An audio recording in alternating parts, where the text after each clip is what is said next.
Yo, yo, yo, what's going on, guys? We're back.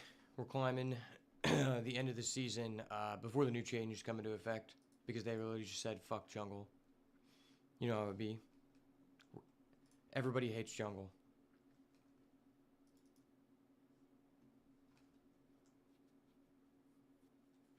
That's how it's always been, and I guess that's how it will be.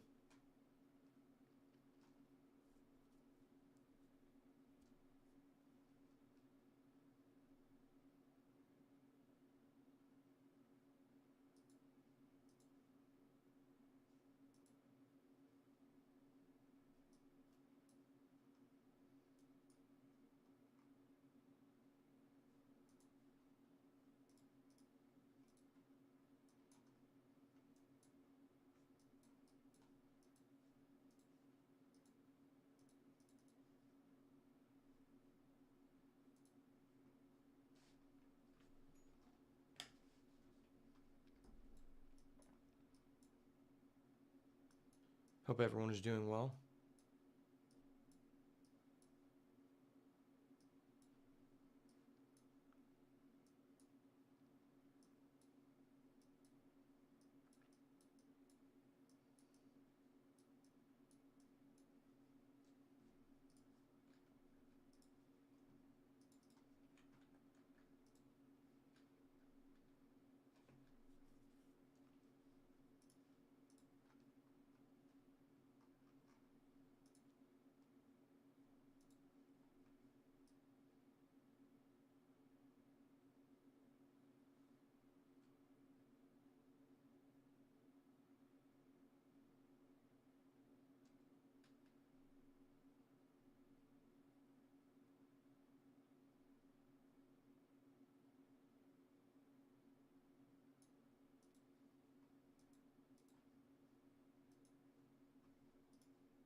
One second.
You gotta try WASD. I think it comes out tomorrow. I don't think it comes out today.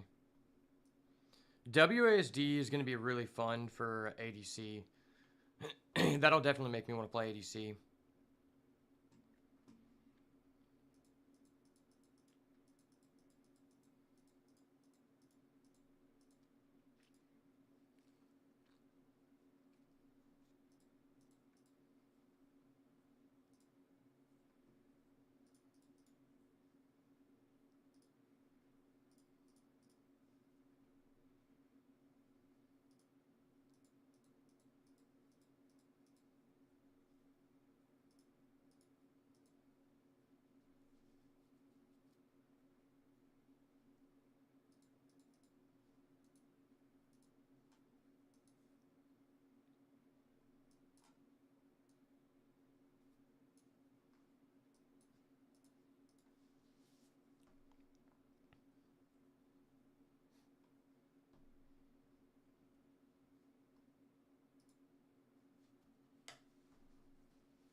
All right, it's time to rock.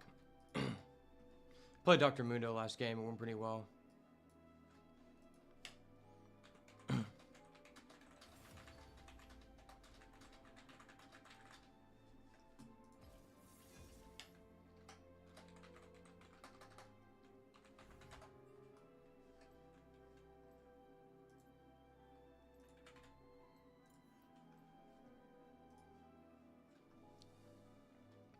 Dr. Mundo's just kind of broken right now.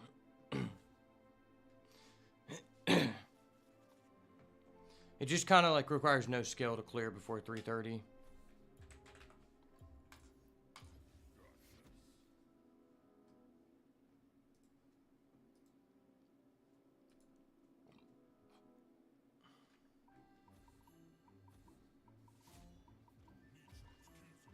Okay, they banned Dr. Mundo. That's fine. Interesting.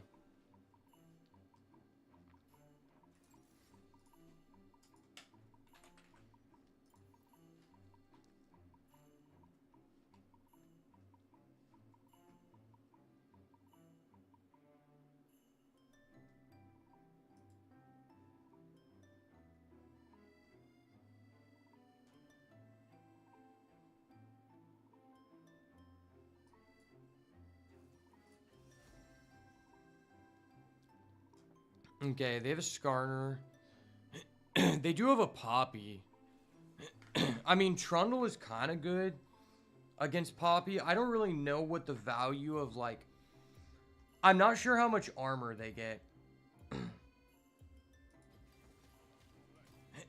I'm just going to go Jax because I don't really know if Skarner's like a good person to ult with Trundle. I've been playing a lot of Jax recently. Fishing with Jax, A.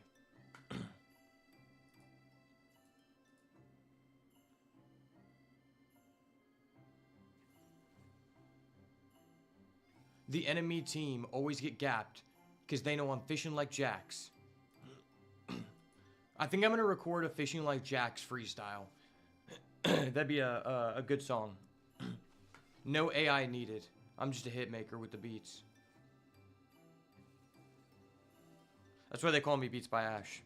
Because I pop off on the beat. That's actually the real reason.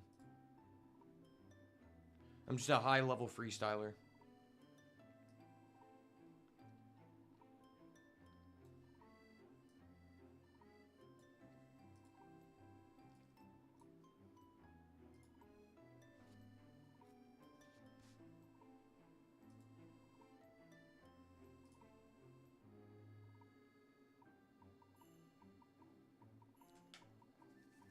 I feel like with the new changes, top lane is just giga broken.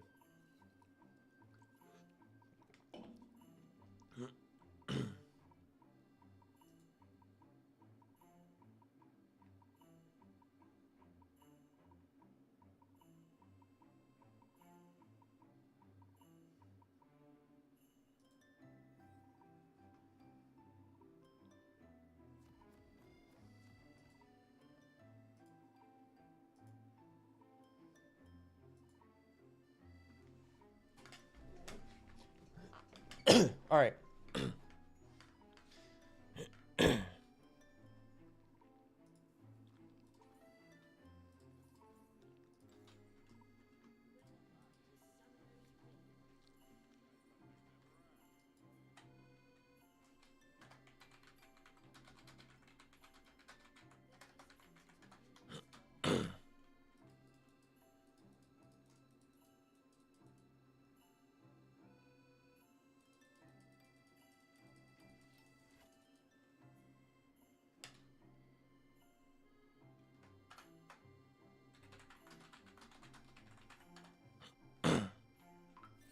Okay.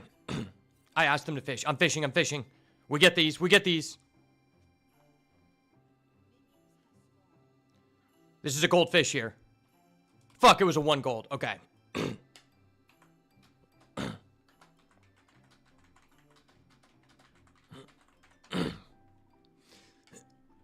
Okay, we established fishing priority.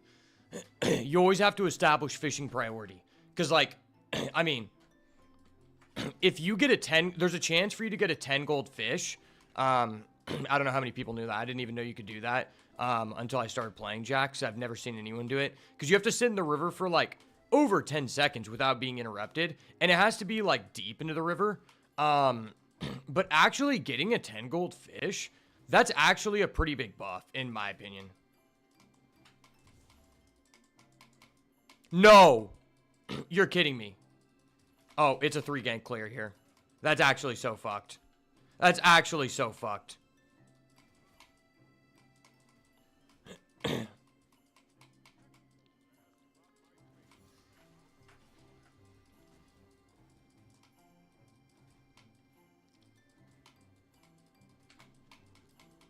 I wish I fully understood the mechanics or the physics of how the what do you call it? The jungle dude works, the jungle monster, but I don't. If maybe it was because I walked. I don't know if it's because I walked too far away or if it's because I like if there's just a certain amount of ticks that it does.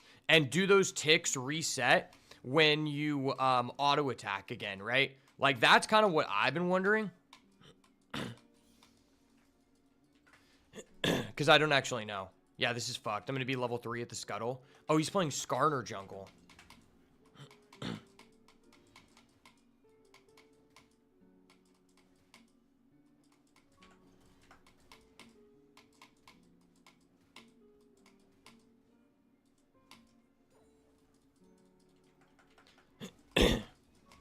It's okay. We got the 1 gold fish, so it's acceptable.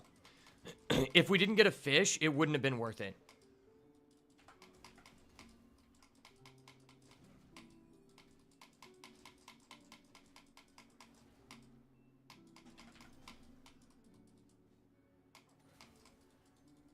Okay, he went bot side. That's goated.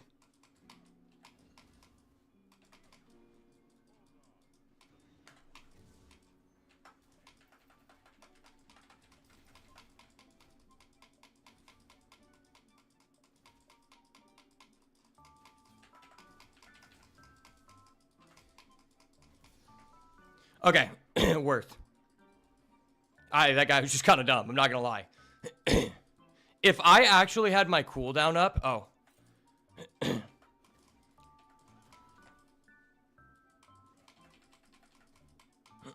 Okay, that guy left. Sweet. I saw him go back, and I was like, fuck you, bro. Don't be doing that. Okay, fuck it. I'm just gonna back here.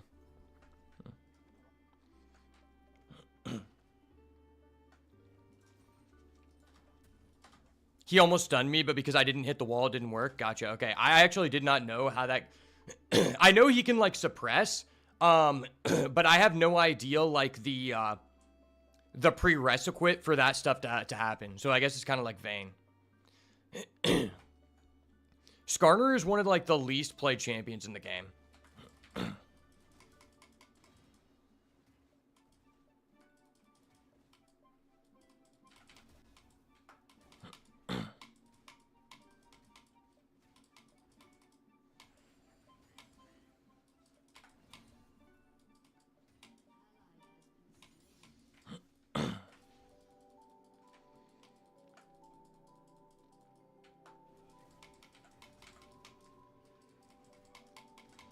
You know what I just realized? Like, we beat that guy, and he had an entire level advantage on us. But I guess I did pop a pot. Did he pop a pot? Oh, fuck me. Fuck you, bird. Man, I'm just whiffing today. Oh, he didn't even pop his pot. Wow, that guy's actually just, like, a Neanderthal. I think that, well, first of all, he was just kind of stupid for chasing me into the jungle and not understanding that Jax has, like, one of the best, like, early game 1v1 potentials in the game. Like, that was just kind of a straight up blunder for him, to be honest. But when he, like, if he would have popped his pot, I think he would have stayed alive.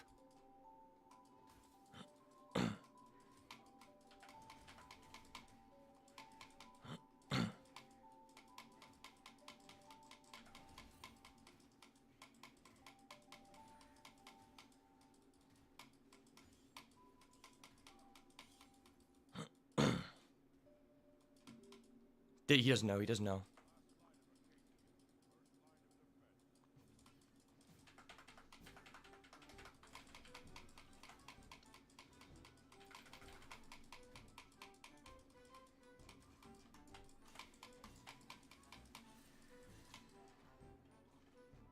Okay, this guy is just really bad.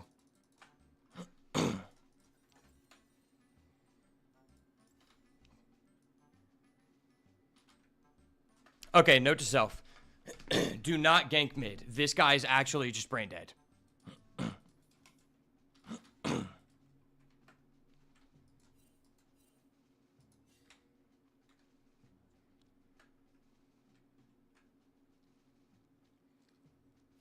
Holy shit, my bot lane is just 3-0, 6 minutes into the game. That's nice.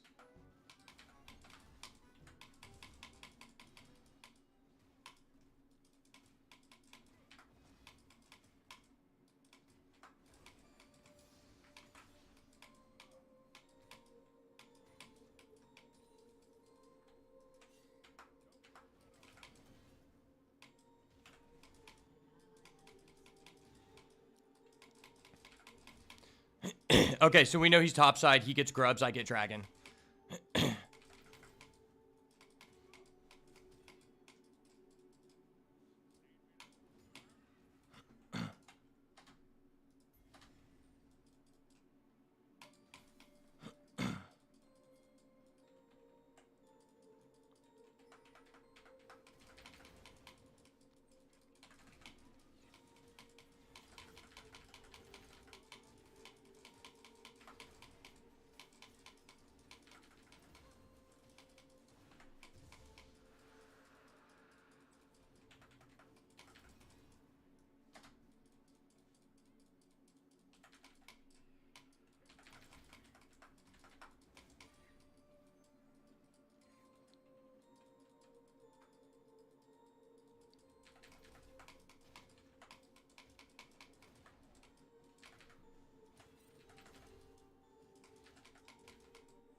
Push! Push, you fat pig! Push! It's time to push. We push.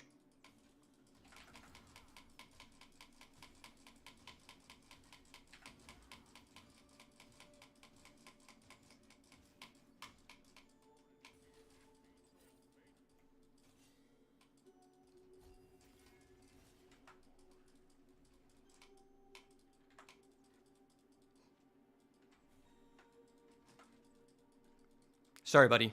Sorry, buddy. Wait, how's this guy down 9 CS? I just spent 20 seconds.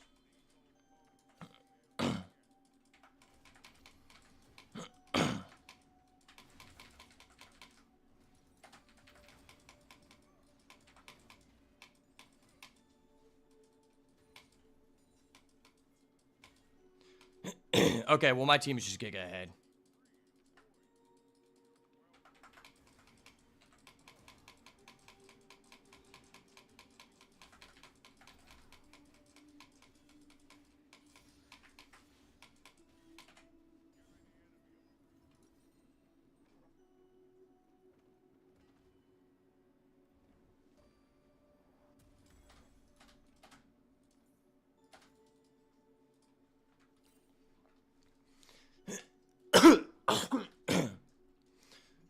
I'm a little bit down in farm, but somehow this guy's down even less than me, and I had a successful gank. Okay, he just didn't get my blue. So that means I've had 2 successful invades on this guy. That's actually crazy. And he's just gotten nothing back. What's happening over here? Okay, I think that guy's just cooked. I mean, it's Fiora, bro. He's just wasting his time. That's actually so lit. Oh, wait, Skarner?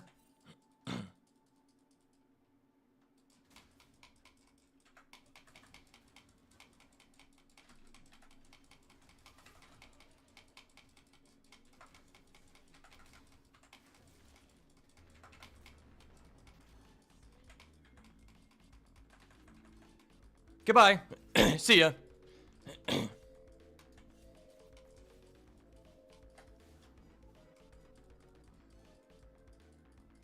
I mean, they can waste their time with that.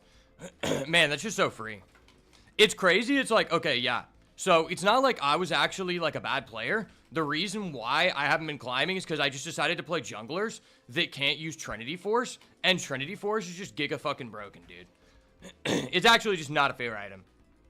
I think Trinity Force is without a doubt the item in the game that provides the, like, highest level of early game snowball potential.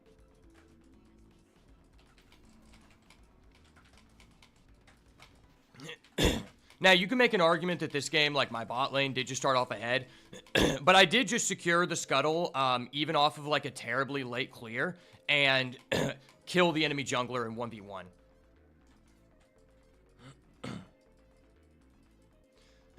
Okay, so they're pushed up bot lanes. There's no reason to push that. I'll just get this red and just go here.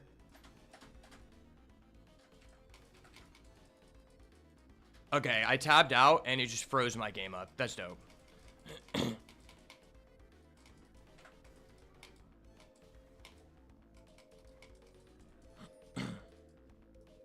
What's happening in the river? I should be able to clear this in time.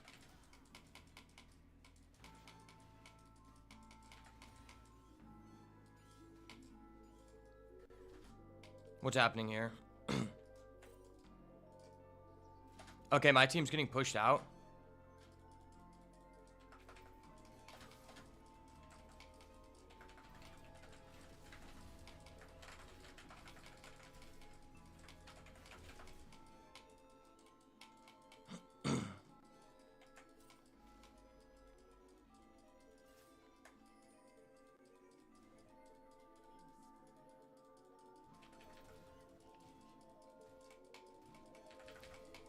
I need to get the health off of this. If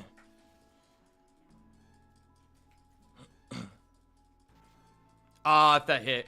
It doesn't hit, so we just take this.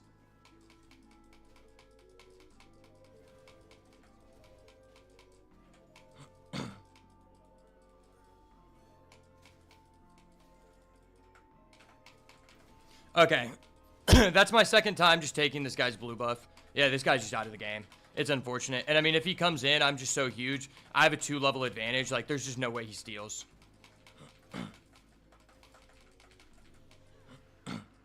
Wow. Okay. Yeah, whatever.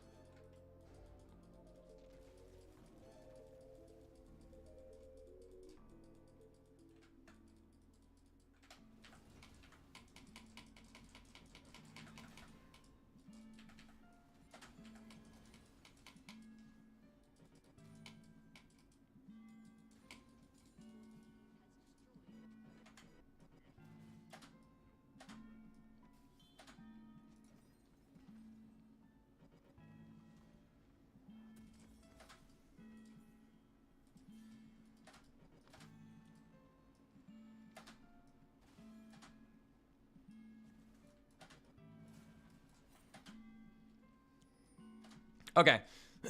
That was actually such a huge ward for us.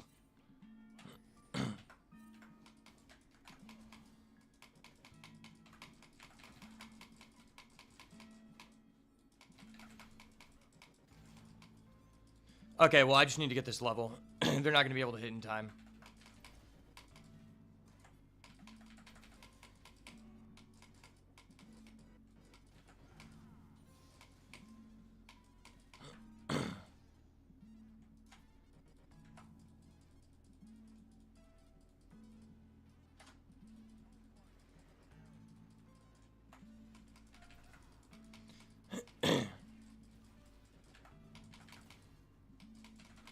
Alright, well, I better just pop this. Oh, fuck, he's here, he's here.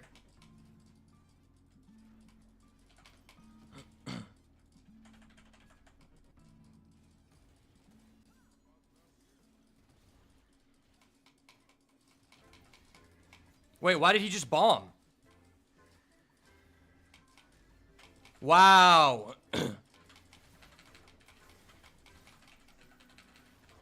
Brother, what?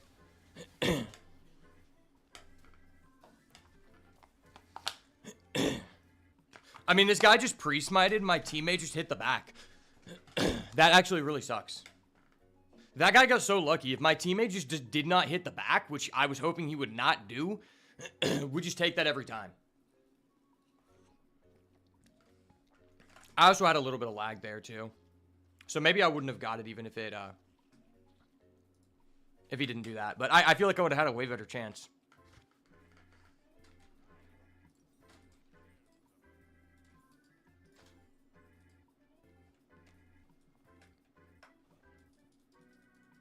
Catch a ride from a minion. He a melee. That's my winion.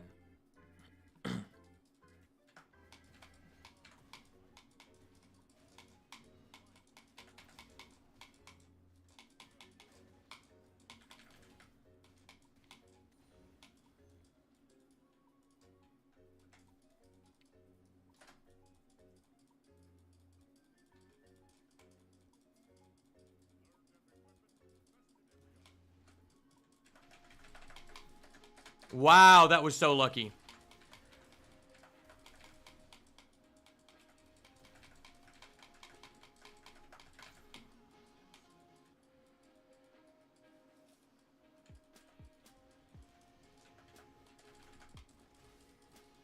I'm just gonna stop that back.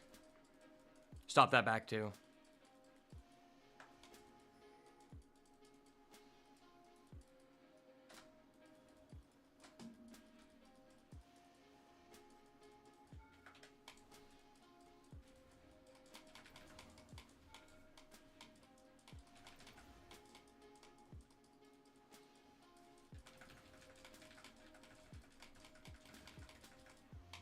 Quite a bit carelessness from me, but whatever.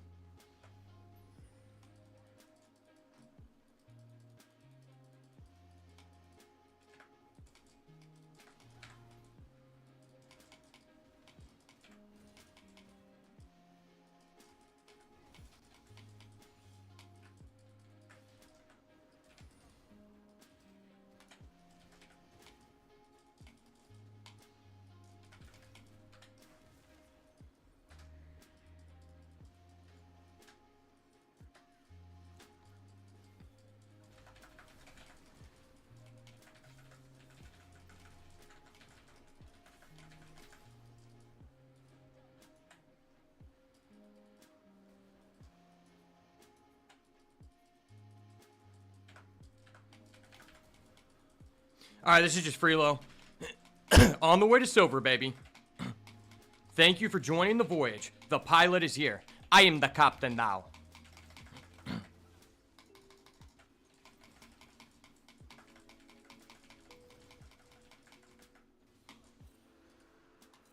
See, I'm so happy that the Atacon is getting removed from the game. Because it just leads to... too often, it leads to situations like this. To where... I think the Atacon should have never been able to spawn on the bot side in a general. I think it should be only a top side objective. Because oftentimes, the only time someone gets Atacon is when they also get the Drake.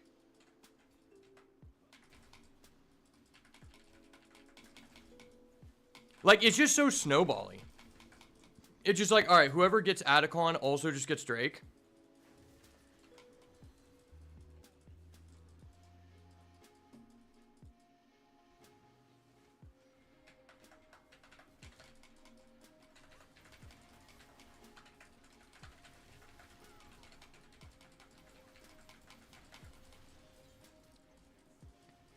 It's actually just so disgusting, Jax's E ability. Like, I just got away with highway robbery.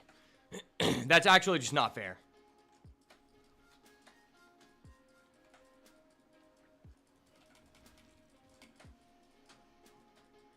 I'm greedy, so I'm just gonna come back and take this.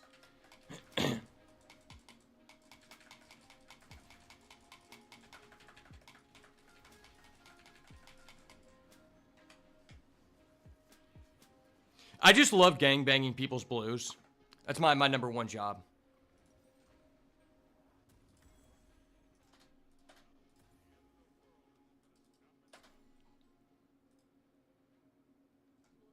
This guy said, okay, now I understand everything in this game.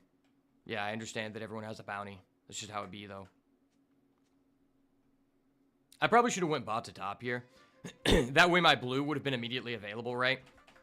But it is what it is. More than likely, my team's going to break out in a unnecessary fight before I even get to go to the other side, so. Yep, oh, they've already broke out in the river. The river, especially Banana Brush, which is this brush right here, just always leads to so many fights that have no reason to occur. People only want to fight in the river when there's no objective available, right? The best time to fight in the river is when there's no objective.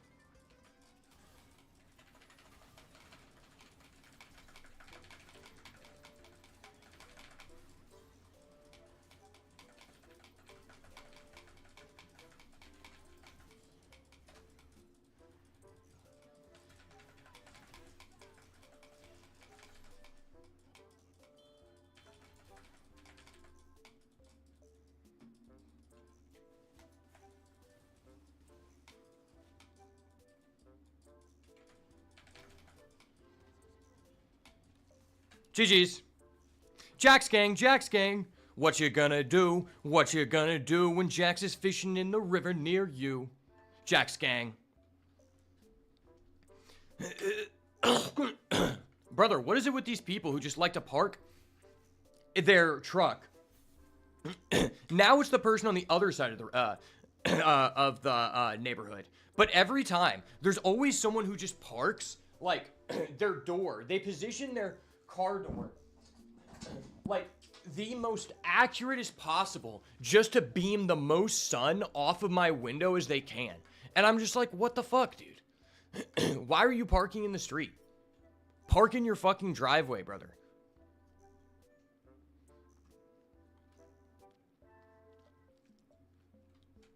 Okay, I kind of popped off that game. Wait, okay. It's weird that my Trinity Force is the last slot. I'm thinking about trying going, Lollytics says that you should always go Sundered Sky second items over boots, which is very interesting to me because I think that Jax is very intrinsically similar to Trundle, but he does have more like range with his Q, so maybe that's why you don't want to upgrade them immediately. But I don't know how I feel like how good Sundered Sky is. I guess like because I can crit, it can be very good, but I'm wondering if Bork is just better. Yeah, there's just kind of a slaughter, you know? I set them lambs up to slaughter, if you know what I'm saying, son.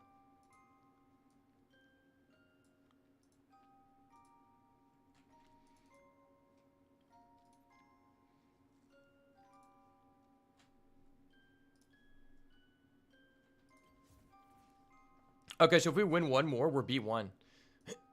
B1 for the boys, eh? Oh shit, I got a cool 1500.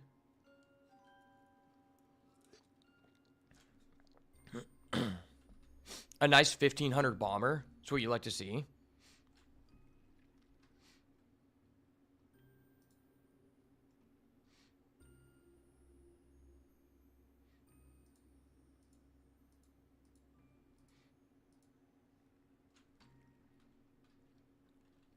There we go.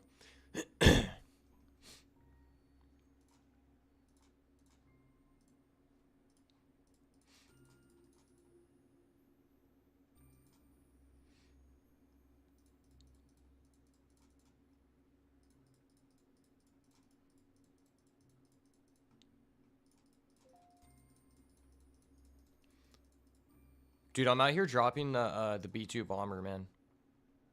They don't even know me, son. They wish they knew me, son.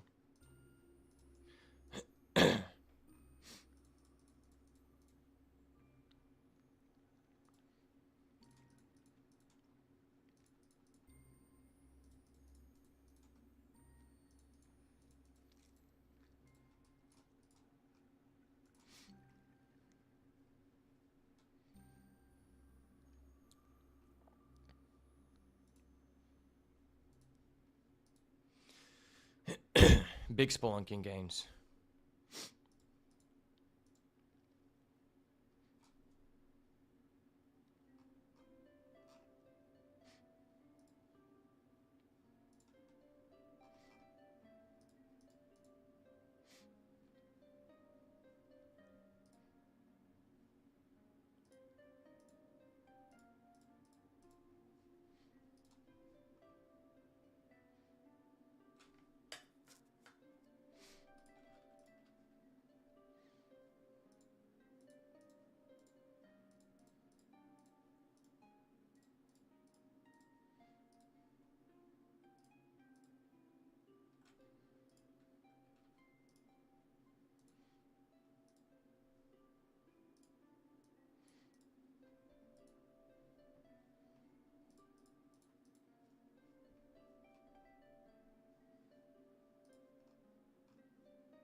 Big Spelunker Dunker.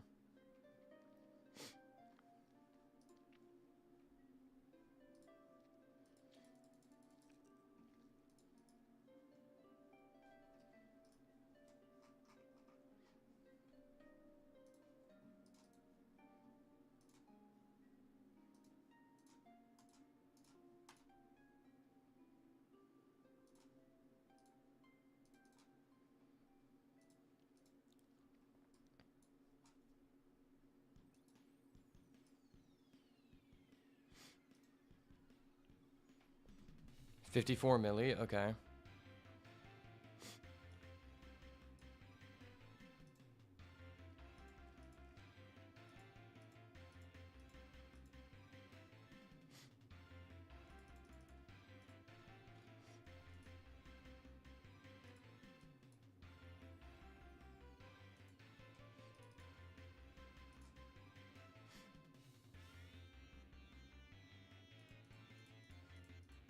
Do you want to build a snowman?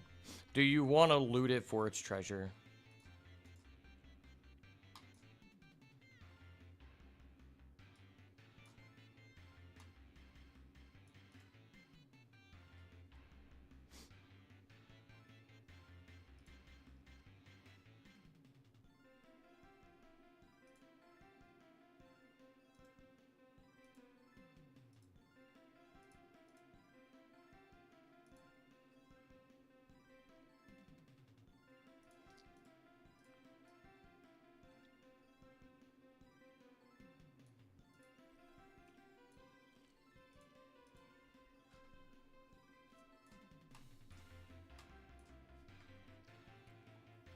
Okay, big symbol, big symbol. We take those.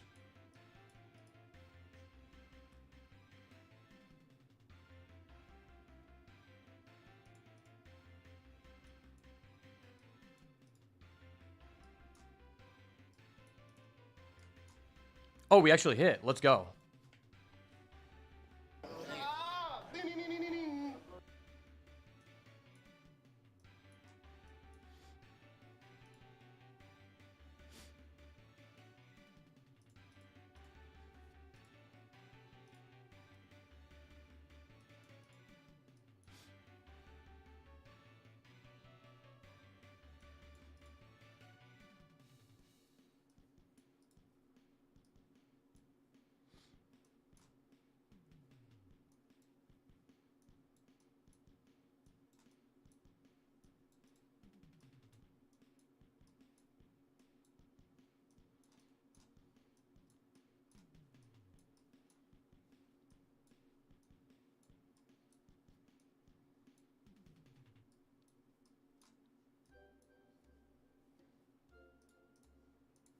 Okay, that was based.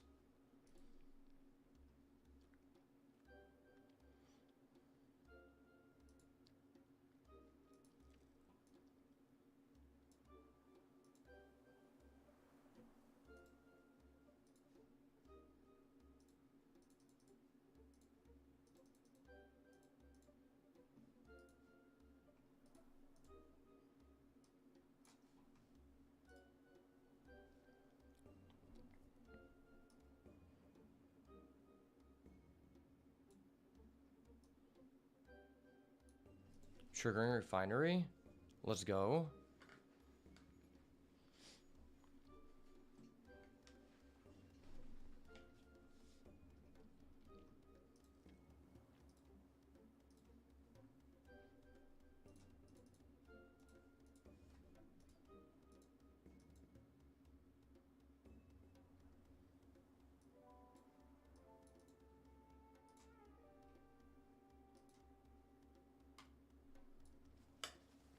My red salts are up so fucking high right now. I have 307 rank red salts. Actually, kind of cracked.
Okay, so I'm almost able to upgrade that. That's big.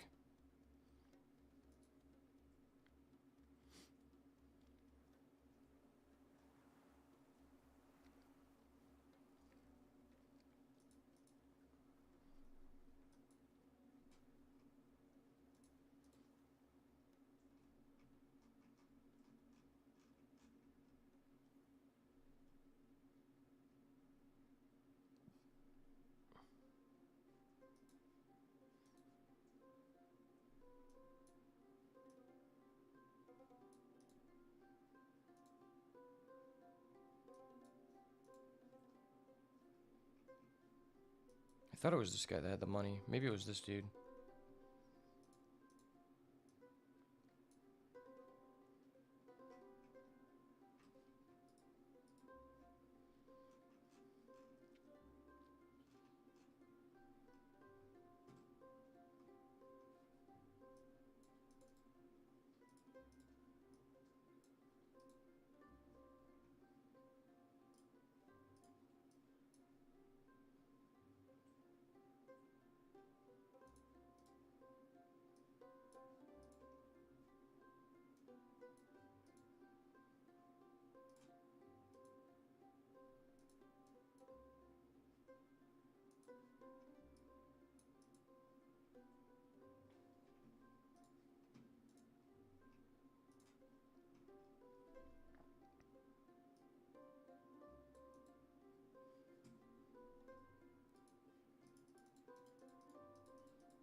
Okay, this is actually pretty nice.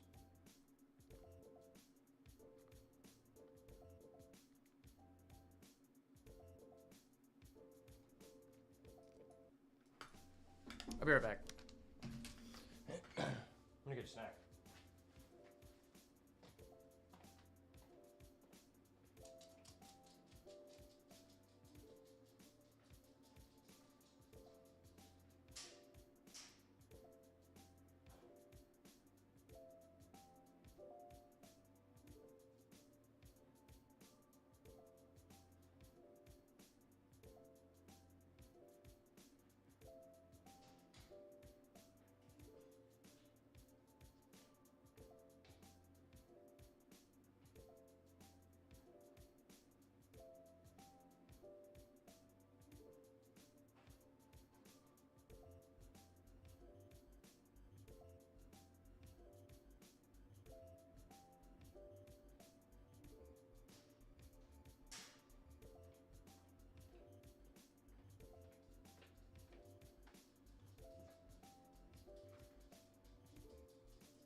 Okay.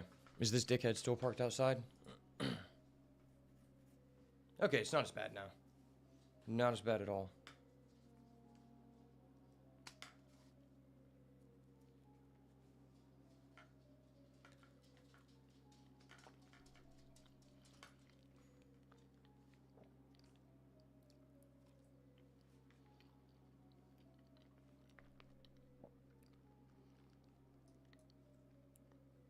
Kind of want to get my money gain up a little bit.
Oh, that only gives you 0.1%. Okay, that's not a lot.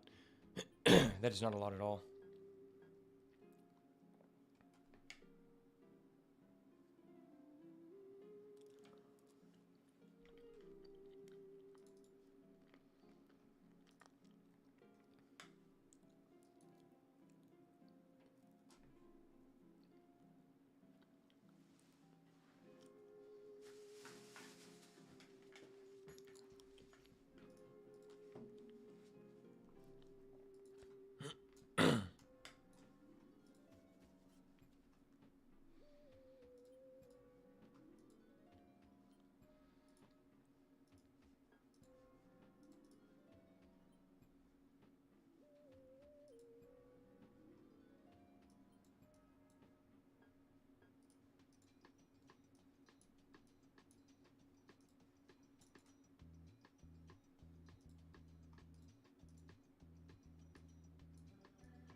Okay.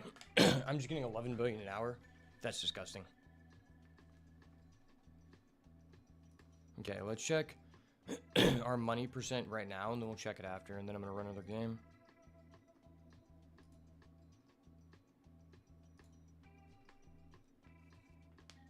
So at 47.1 million.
This is like advanced cookie clicker.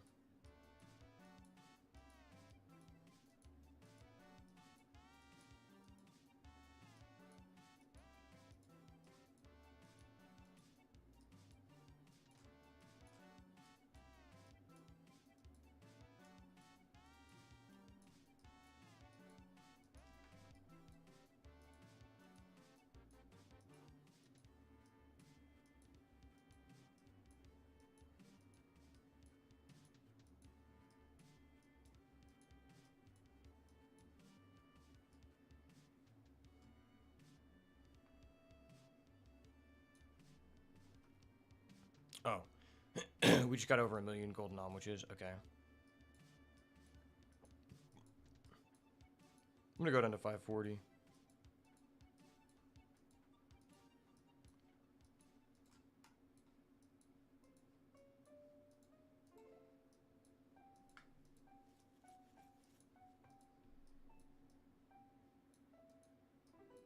Well, I hit that threshold. We're gonna go to 420.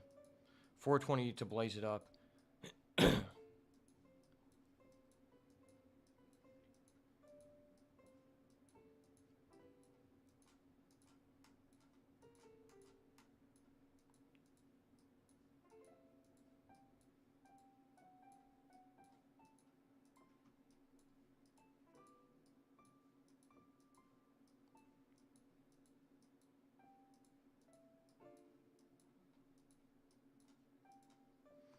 And we get some of our time candy back, so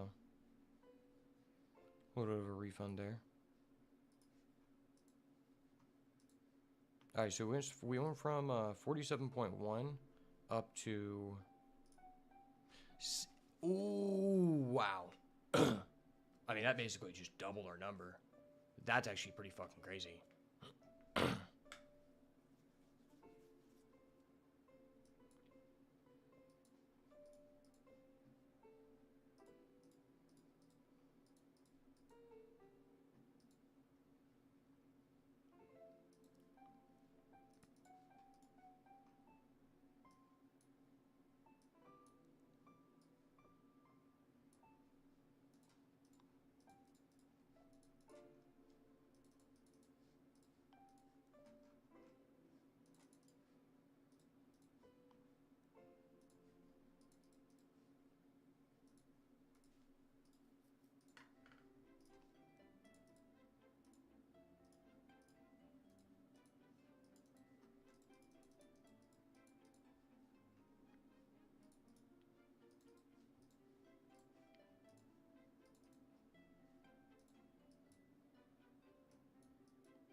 Wait, what?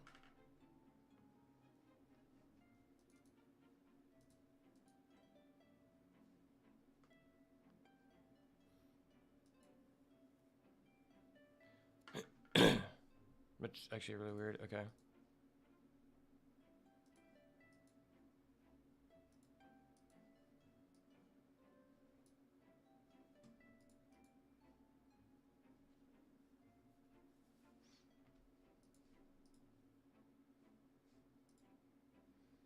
But I was just at 760. Okay.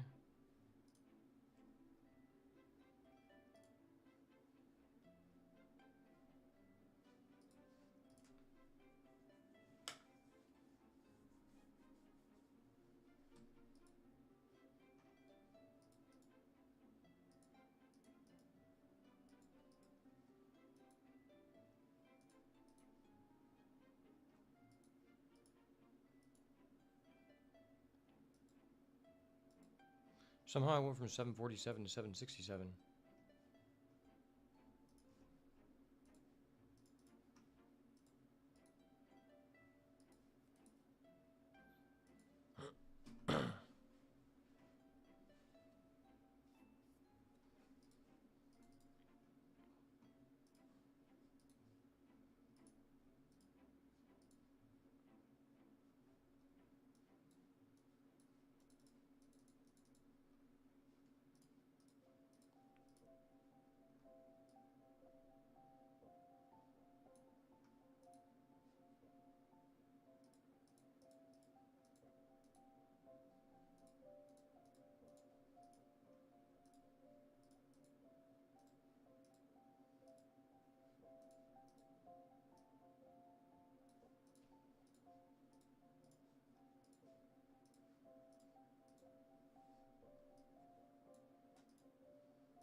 Okay, that's good enough for me.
It's funny. I like to ban Udyr because, not because the champion that I play or the champions I play have, like, a bad matchup into him necessarily. I mean, Trundle does for sure.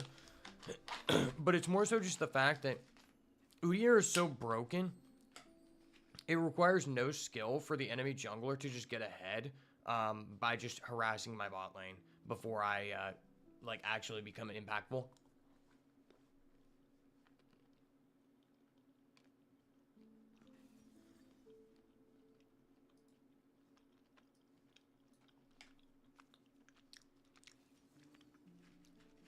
It was like the main thing. I was going Master E. Okay.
So one of the things that they're apparently changing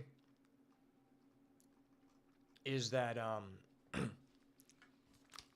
there's going to be less time for you to pick your champion.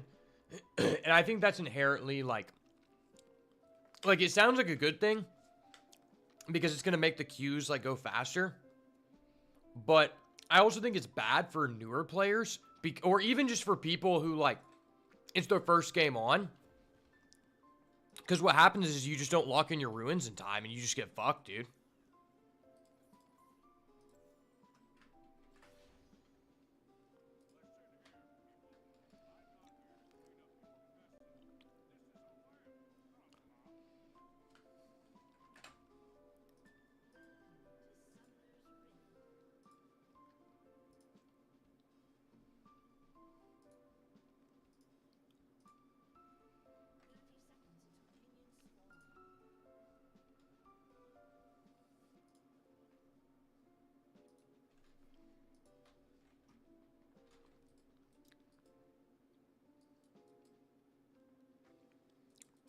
Okay. I thought I got into this bush. I don't know what that guy's pinging.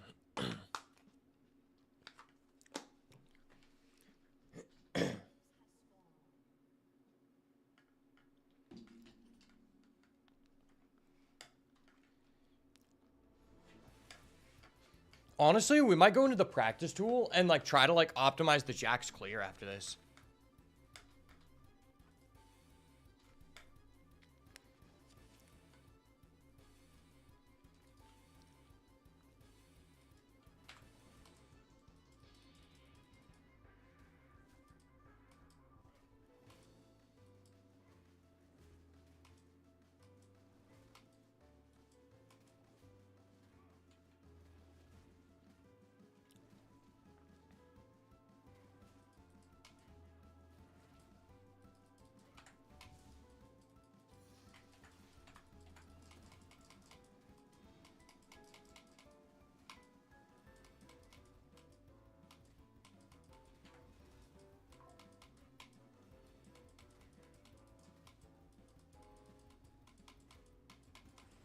Dude, it always fucks me when the little one gets stuck behind the other one.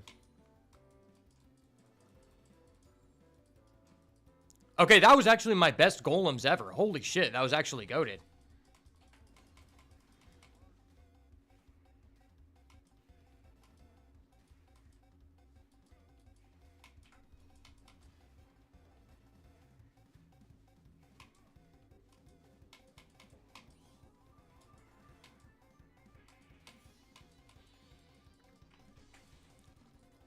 I think that was legit, chat. My best golems ever clear on any jungler in the game. Like, in general, golems is probably my worst, like, clear speed camp.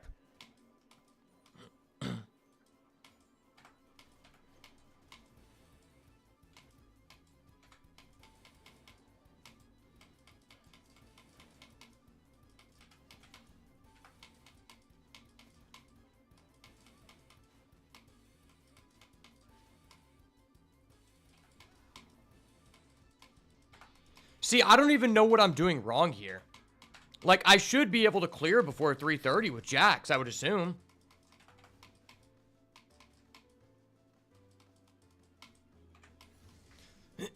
I'm just gonna do this because if I fight someone, they're just dead. Okay, we know that, Master Yi has not been sighted.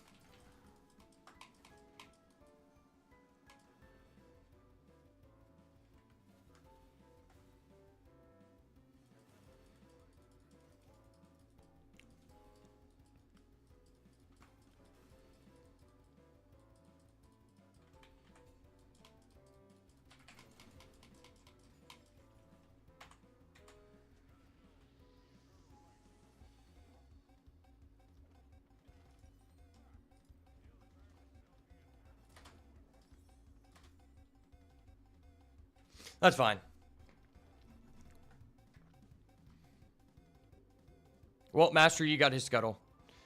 The enemy team does just have a 2-0 Vayne, and that's a little bit scary, but I've came back from way worse. I don't know why Nautilus is just going up there to, into the vision of the enemy team.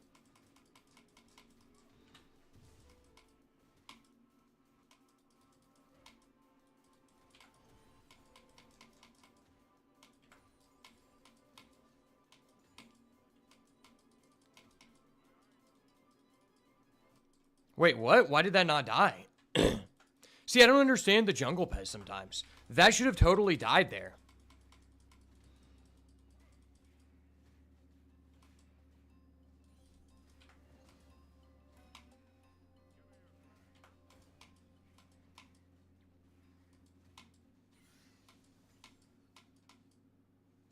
That was some auto attack fuckery.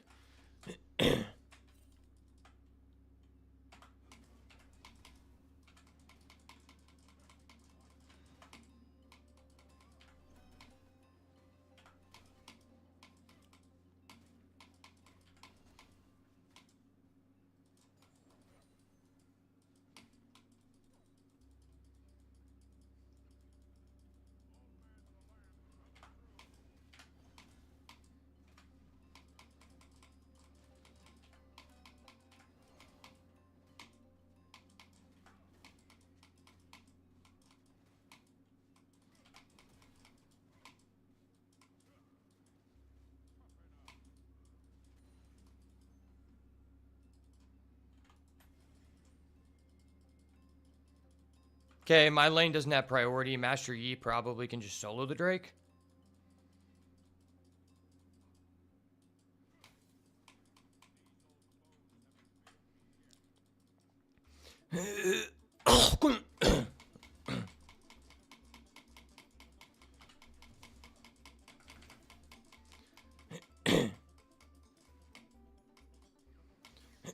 Okay, I'm just gonna trade Dragon for his red buff.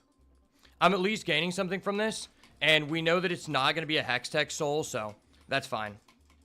I don't know why we're pinging, bro. You guys didn't want to fight for priority. We knew that he had that. Like, I'm not gonna try to challenge that, brother. I'm not retarded.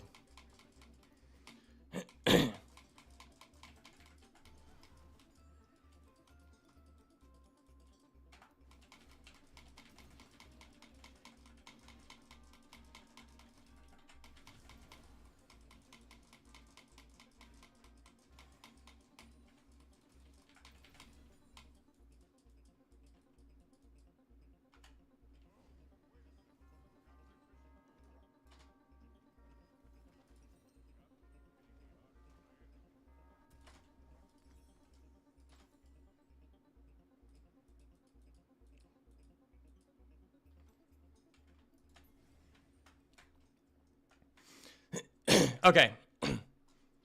Best case scenario, we fight Master Yi at the grubs and we just have a level advantage on him. Worst case scenario is that he invades us and we still get grubs.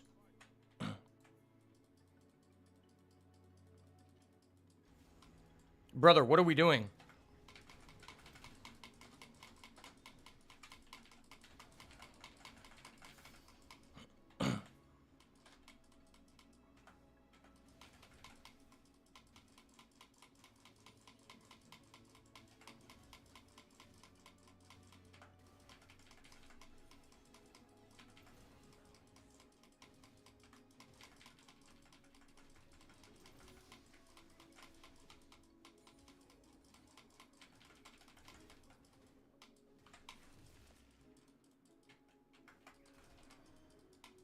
Master, you know R.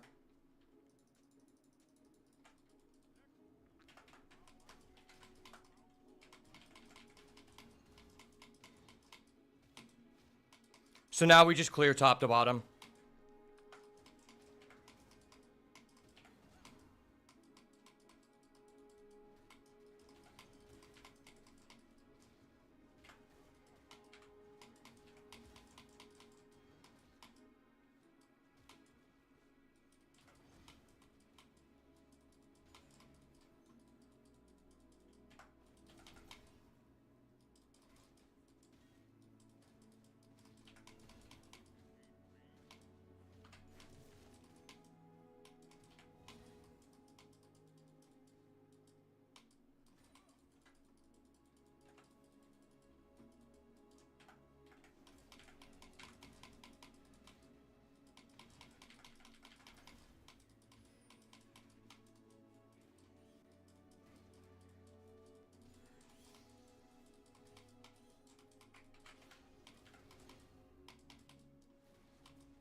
I'm not going to use my E here because if I get attacked in the middle of this, I want to be able to have it.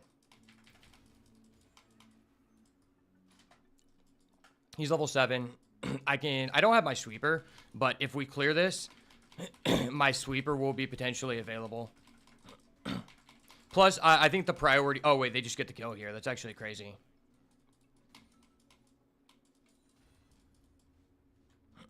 Okay. The play is dead. This guy's pushed up. We just go to Drake. Oh, fuck. We need 100 gold.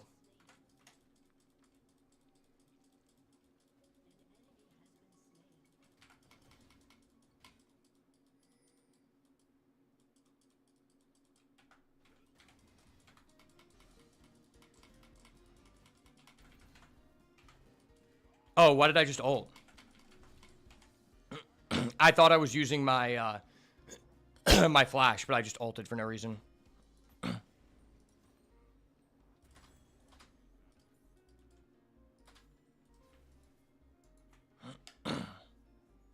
Whatever. I have a T. Wait. Why? Okay, fuck. My laner is backing. That really sucks.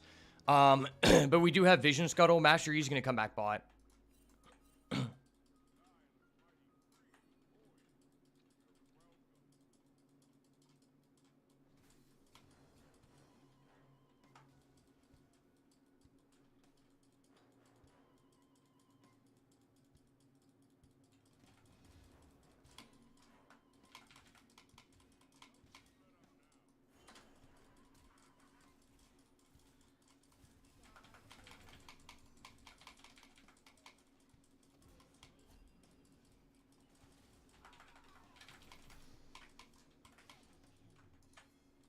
Okay.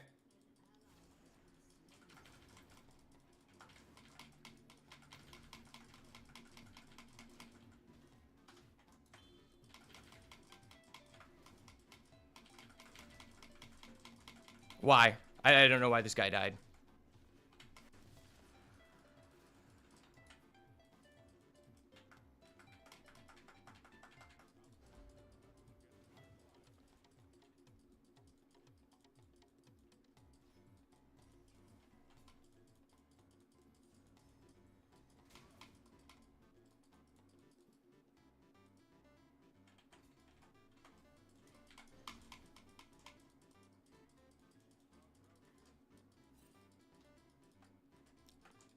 Well, that was a really good play for me.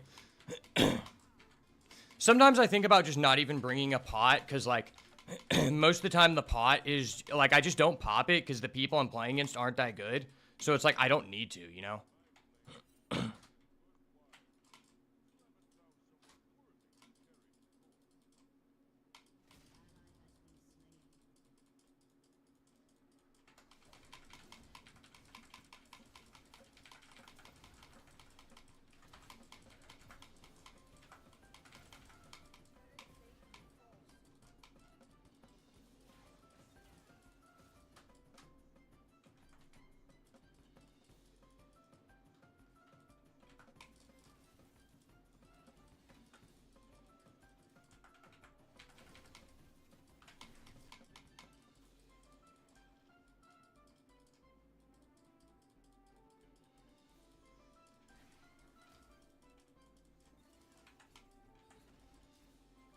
This guy playing Mel sucks.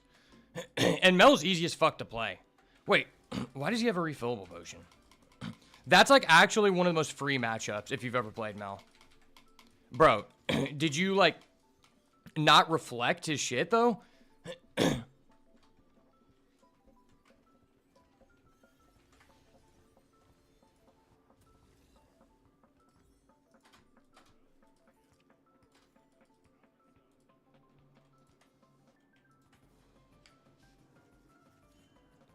Okay, 40 CS advantage. I'm kind of big. I have an item advantage on everyone except for Vayne right now. Like, I'm slight ahead in a component on Vayne, but not by a lot.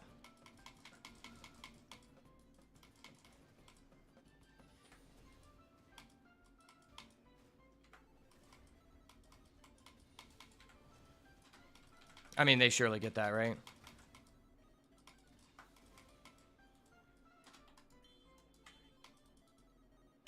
Why? Why are we doing this? Why are we just going in on Master Yi, bro? What the fuck?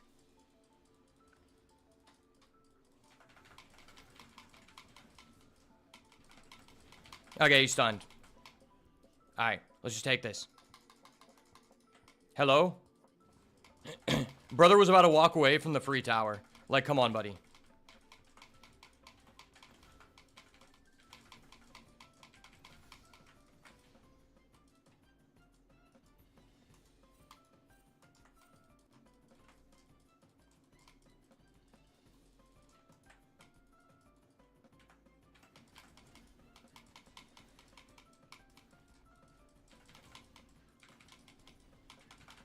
Probably should have popped my E sooner because they could come in here and contest. Wait, why did my Mel just back while we're taking Herald? That's so fucked. Now this guy has priority and can actually come in. This is like giga fucked.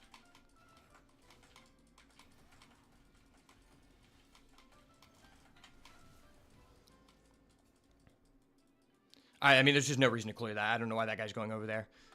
Like, clearing that provides us no value. I don't really see the reasoning in it.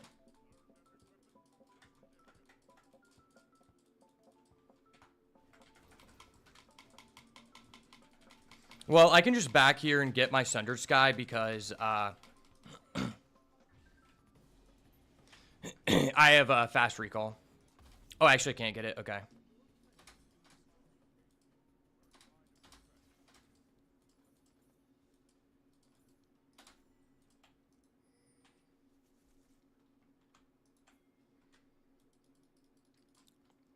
I thought I could get my Thunder Sky, but it's all good. I decided to go for the boots just because they have a Vayne and they have a Lux and Soraka, so they have a lot of CC. Wait, what the fuck is this guy doing?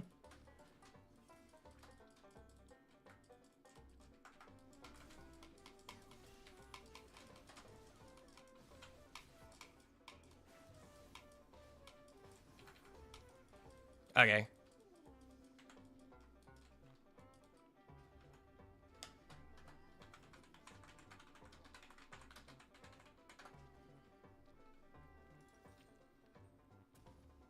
Wait, why did I have to wait 10 seconds when I have Herald Recall? Is that just a bug? Wait, we actually just get drag? No way, that's actually crazy. That's actually crazy.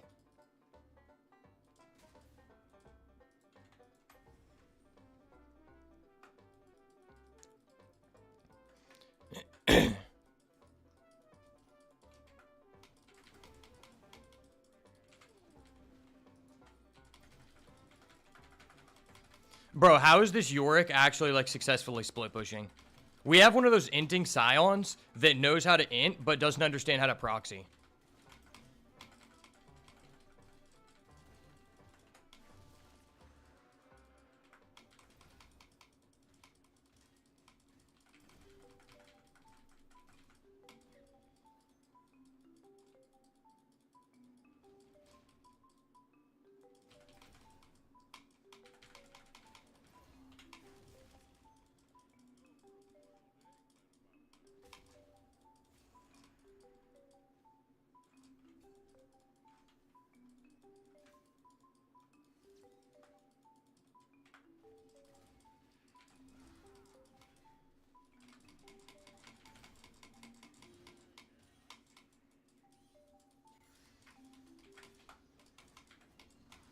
Okay, we've got a game of all time on our hands here.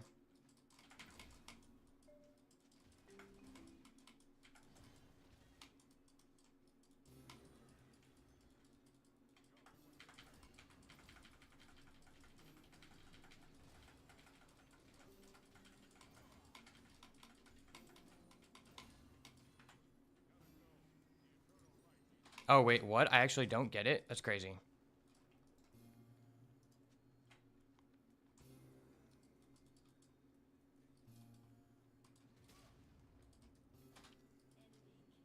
Bro, does this guy not understand you can reflect with W? Like, how brain dead is this guy?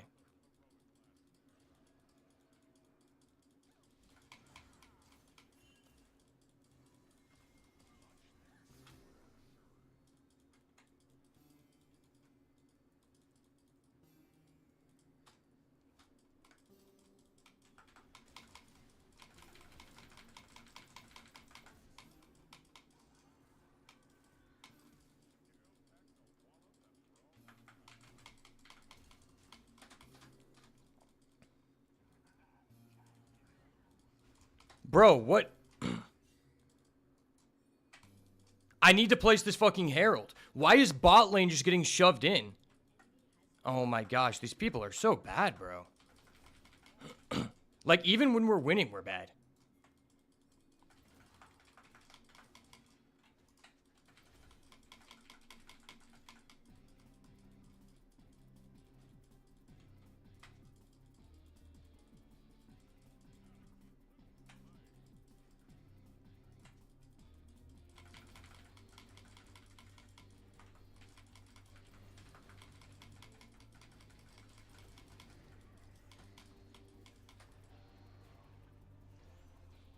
I hate how the Herald just, like, throttles around for no reason.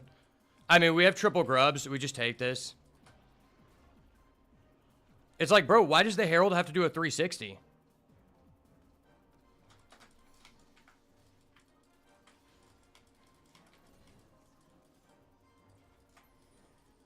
Bro, why is my team just hard inting? Why are we just running it down mid? Our team is so ahead. What are we doing?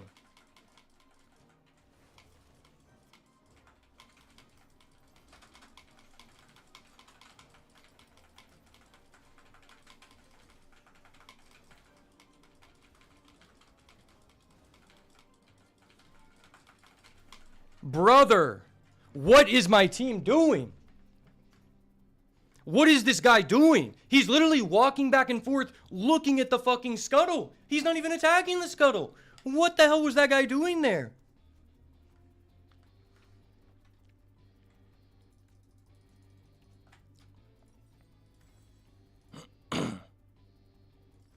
I'm not actually like mad, but I just think that's comical, like how like bad like these people are. Like, I'm just putting these people on my back. We have a 4,000 gold advantage, and my team just won't push. Push, you fat pig. Push.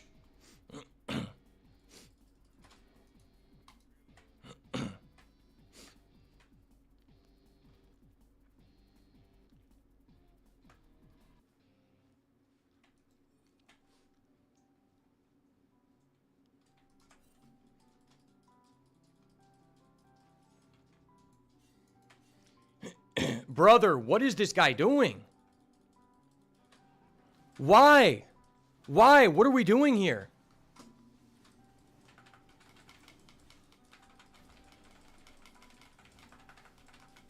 Sion. Hello, Sion? Now you go unstoppable? Brother, what the fuck? Wait, this guy just backed and he's 5 feet at the tier 2? What? Now he's teleporting.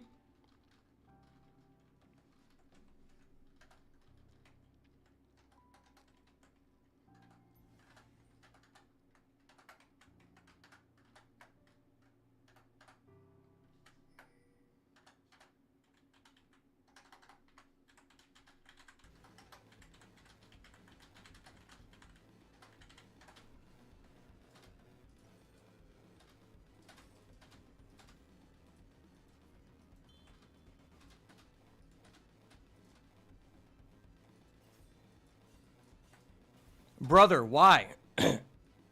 No, run away, dude. Stop. Bro, stop trying to kite. There are multiple people there. They're going to fucking gangbang you.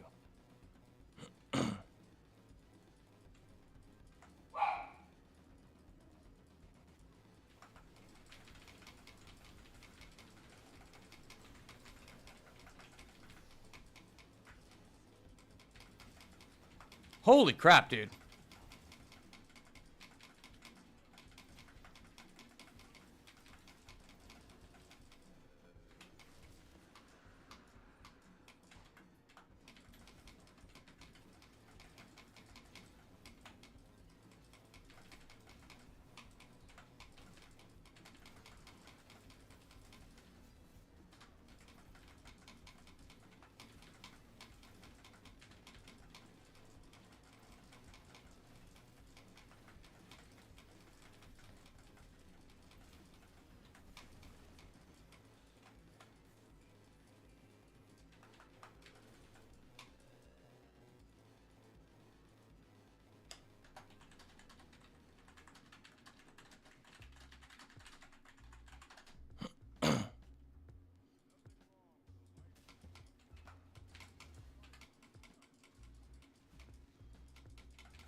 Okay, this is actually winnable again. I swear, removing the Atacon actually just makes it so hard as a jungler to 1v9. Because the Atacon is like the only way you can like actually become the same level as the top laner. Bro, so they're going to give top lane increased experience. I was still down 1 level on the top laner until 1 second ago, and I had the Atacon. Like, what is this?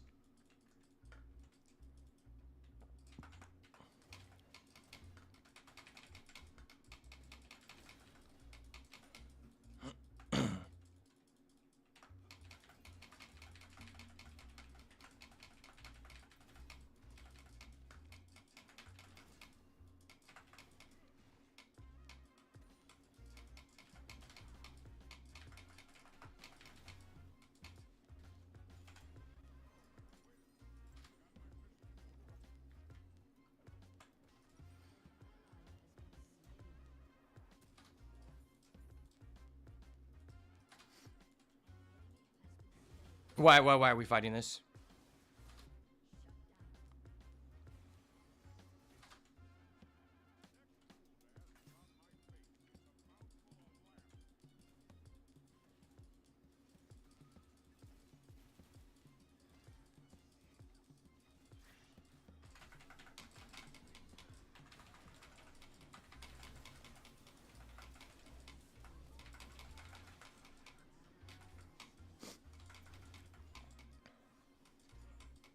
Okay, we traded idiot for idiot.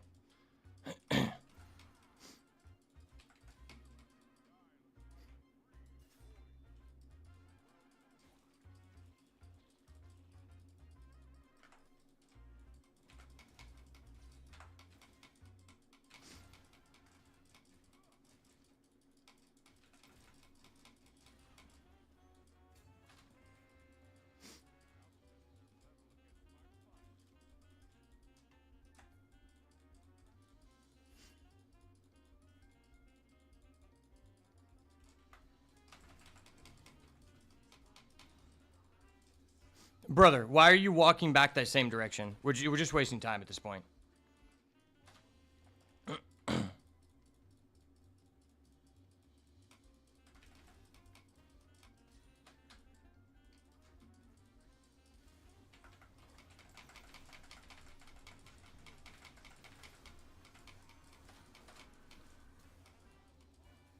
Okay, we just got their flash. Oh my gosh, this is disgusting. Yorick is just so broken when your team is mentally handicapped.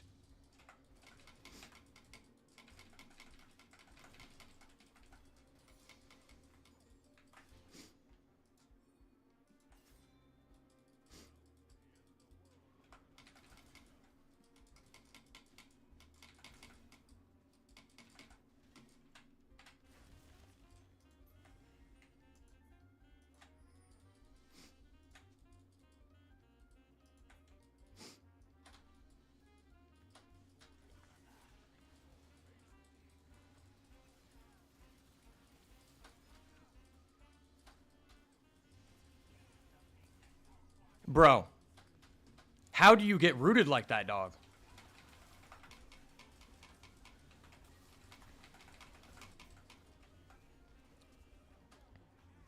Okay.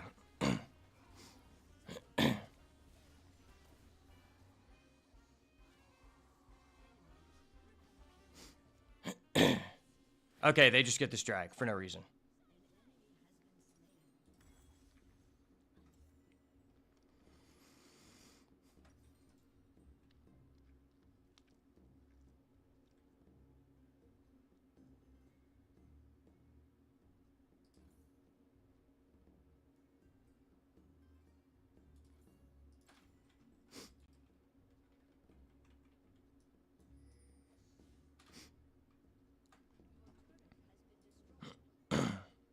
This is pretty sad.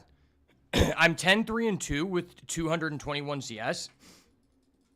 I don't even know what to say. This is just disgusting. Okay, they're just going to get Baron, probably, because my team is retarded. No, why are you backing, dude? Why is this person fucking backing?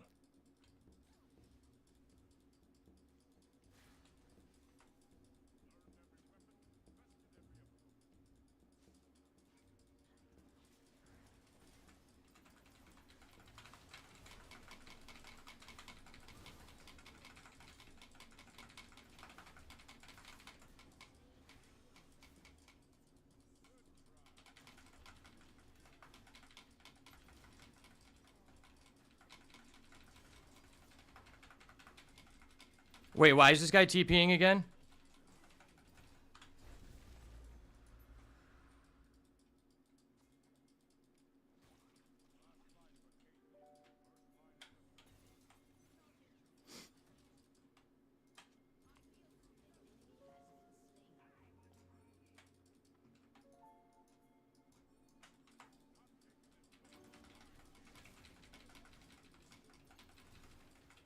Wait, what? Why are we sending 4 people? Why are we sending 4 people to deal with one guy in the base? Why are we sending 4 people to deal with one guy in the base? Holy fuck, if this guy gets away alive. Dude, if this guy actually... Okay. Okay, but now we're just giving them a chance to steal Baron, and this is, like, really fucking scary. Bro, hello? Hello? Okay, it worked out. Somehow. I don't even fucking know how. That's actually just fucking ridiculous, dude. Why did 4 people need to chase around a tank in the base? Master Yi could have just came up from behind and smited, and we just lose the game. That's actually just crazy.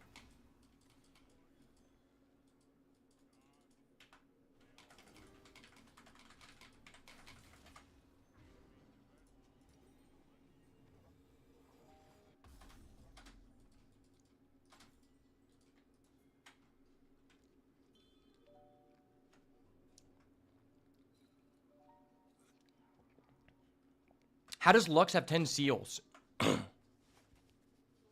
How does she have 10 stacks? It's actually hilarious. Like, wait, what? Bro, how the fuck is Twitch dying there?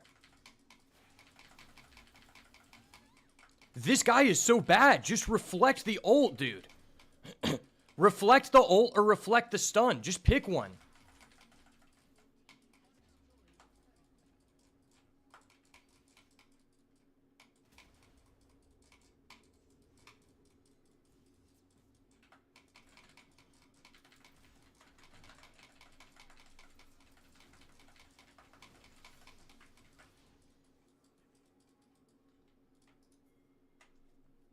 Why are we just leaving the pushes? Like, bro, we have a fucking Baron. Why are we not just shoving? This is ridiculous.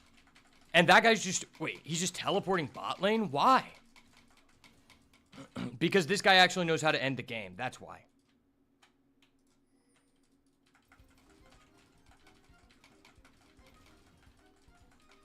Our Baron is going to end and we're going to get one weak tier 1 tower out of it. Like, brother. We have a big push here. We should be able to take this.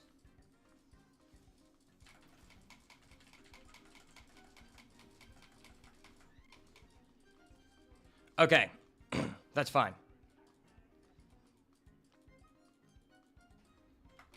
I don't even know how they've exposed 2 of our inhibitors. Like, how?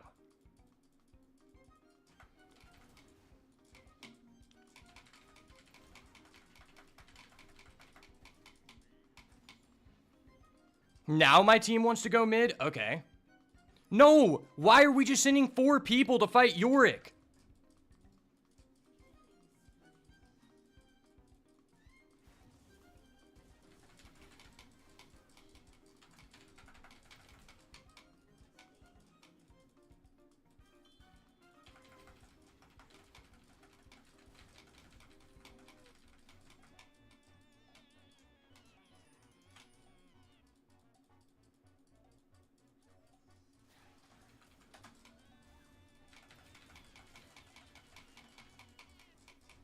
Hello? Can we take this fucking tower? Oh my gosh. This is just getting infuriating.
Master Yi didn't even contest?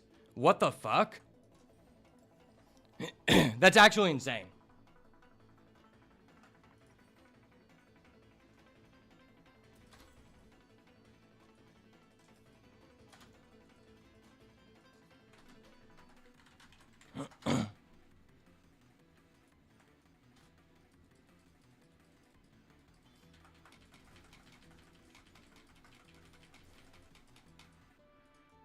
Bro, are we literally just gonna let this guy just like 1v5 when we have Elder?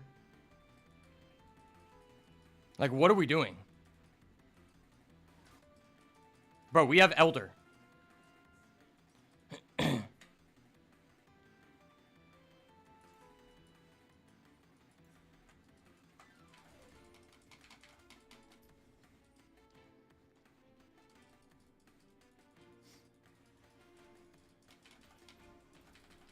This guy is so bad. That ability is so easy to hit.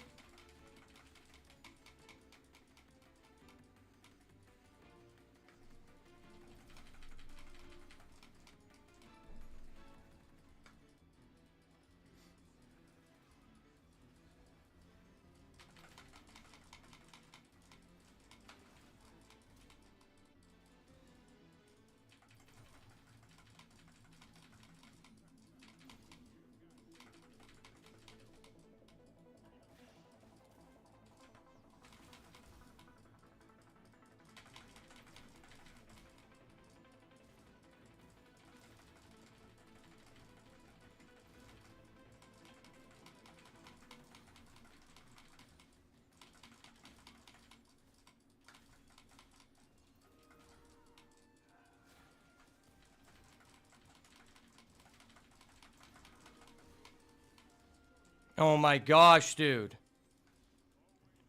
Like, we have fucking Elder, bro.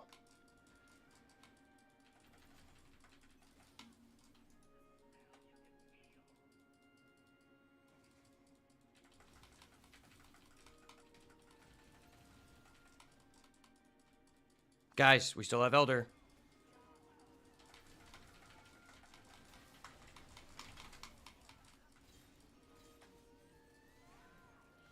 Guys, what are we doing? Please end. Oh my gosh, dude. That was so stressful. If we actually don't end... Oh my god, okay.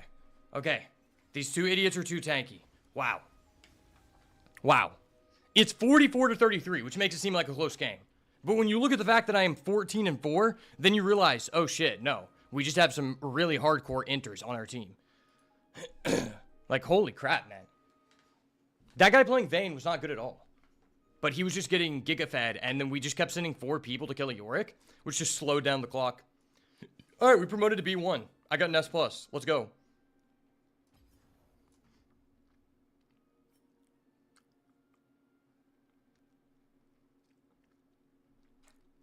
I did 41k damage. 30-minute game, but still, 41k damage isn't bad. It's like every game, I just have to carry on my back, brother. Every game.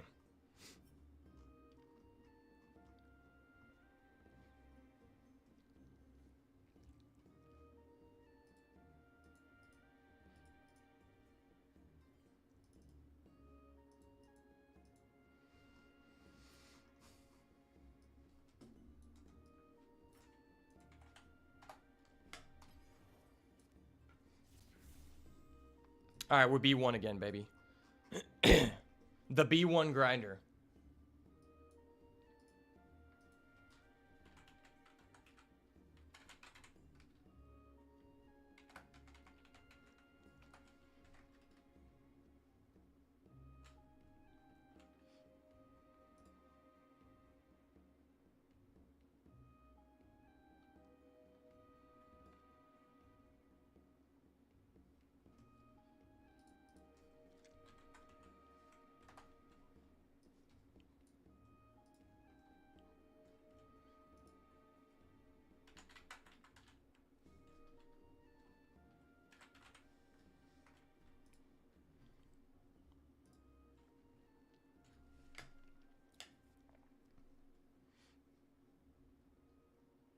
Holy shit, dude.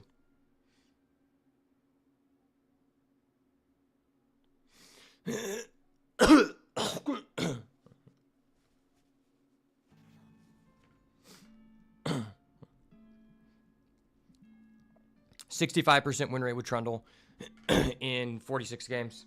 70% win rate with Jax in 10 games. It's just how we rock out, baby. It's just how we rock out. 1, 2, 3, 4. I declare a ranked solo duo war.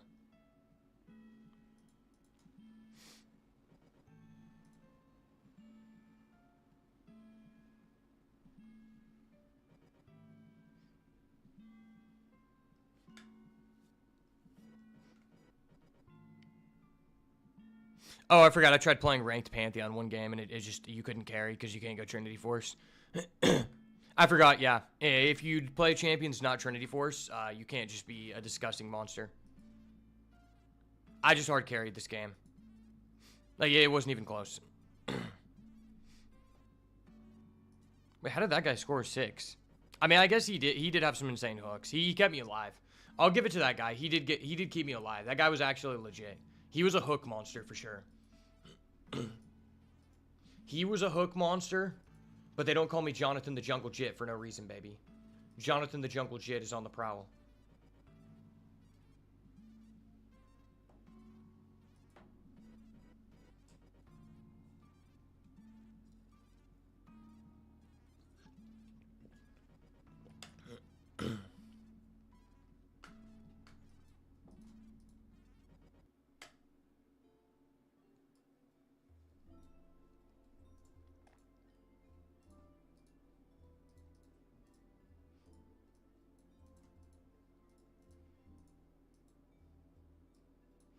Sometimes I just realize they don't know me like that, son.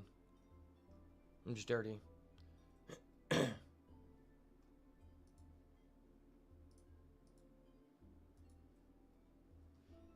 I'm just that guy like that. Like that, like that.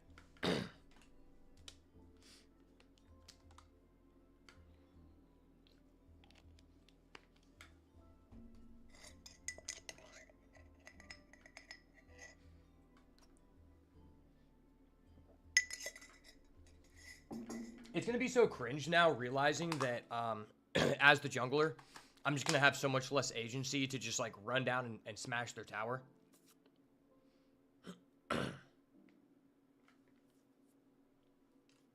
Because right now you can just, if you just play a character that builds attack speed and AD, you can just run down their tower like a maniac.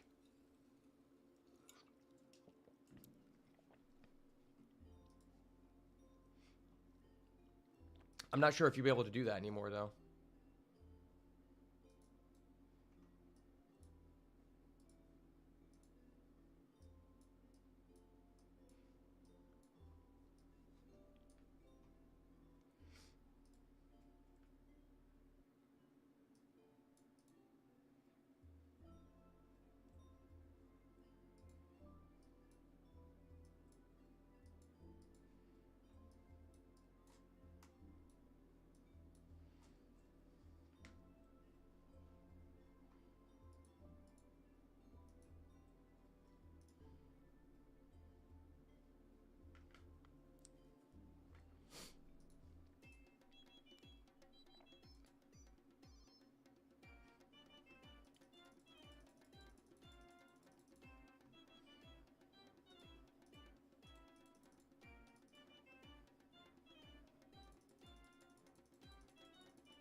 Okay, I just need to go pee real quick.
All right, it's on now, baby. We're running it with the cutoff T, man. When I got the cutoff T, they can't stop me. I'm just too powerful. It is what it is.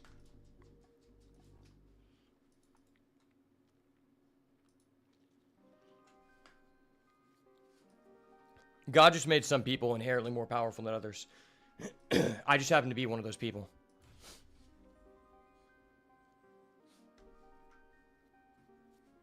I'm just God's Jax in the jungle, you know?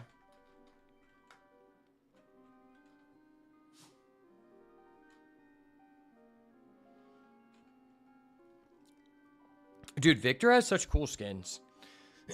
If only I was actually good at mid lane, you know? If I was good at mid lane, it'd be lit. Wait, what is the prestige skin? Is it in Zao still? Oh, it's Skarner. I thought it was Jax. I was like, if it's Jax, I'm in.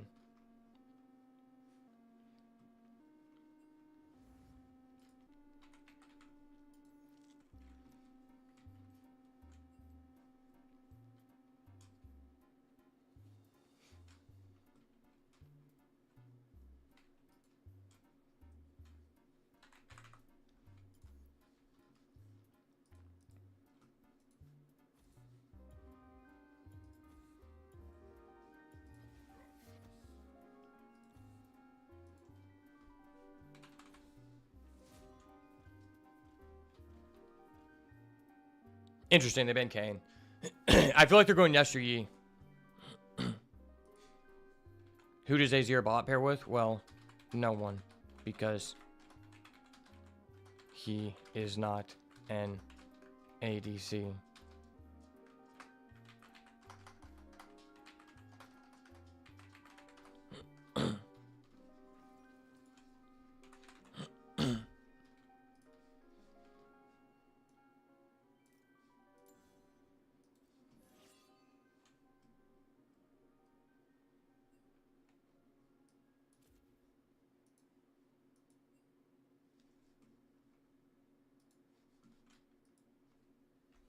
Wait, I know who he pairs well with.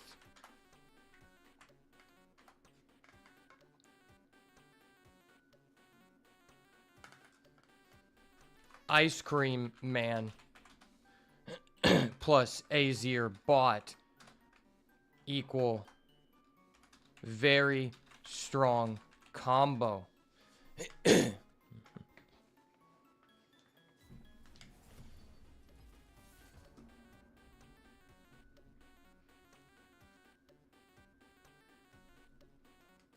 Okay, thank God someone dodged. I was trying my hardest to make someone dodge there because this dude just locked in Azir bot. And let me tell you, this new system of making it to where you can't dodge is actually just so fucked up. Because that guy, think about it like this. So if you're unaware of the new system, what happens is, if you are auto-filled, you get a thing called the Shield of Aegis. And what that does is, as long as you receive a C mastery score or higher, if your team wins, you will get 2 times LP, and if your team loses, you lose 0 LP. So in that situation, the guy playing Azir bot, more than likely he just plays mid, and he's forcing Azir because he got filled. He could just lock in a troll pick like Azir, and all he has to do is farm well, and just, it fucks over the team, but he doesn't give a shit because he's padding his stats, because it's so easy to earn a mastery score of C. But he doesn't give a shit because he's not losing any LP. He's just trying to get rid of the autofill.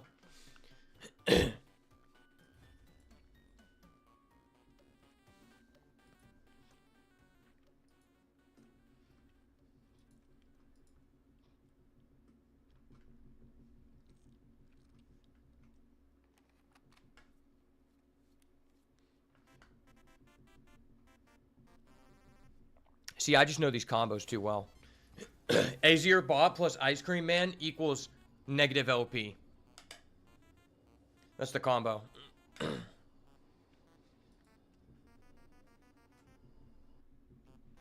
Imagine you're in low elo and you willingly queue up to play ADC.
What I'm really interested to see is, let's say you get filled support, right?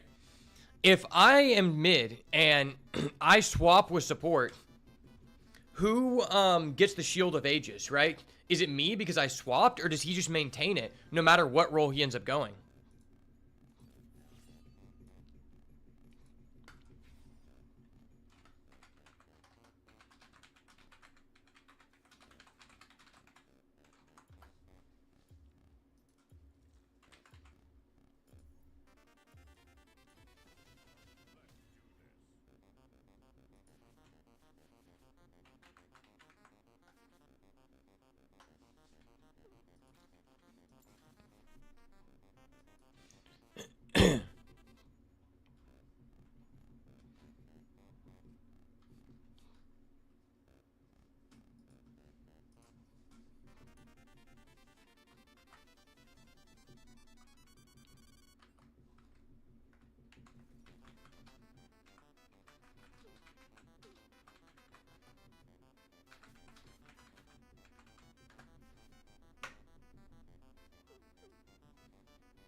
Bro, I really want Neo Pax Jax.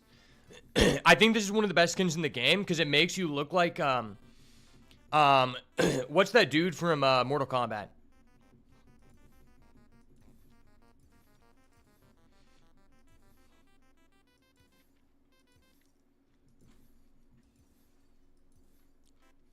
Is his name Yellow Jacket? Is that his name? I think.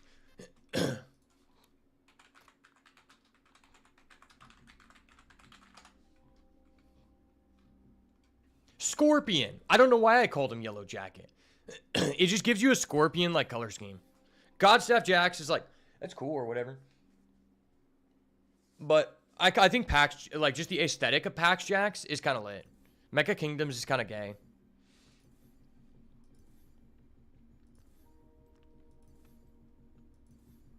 Neopax Jax, OD.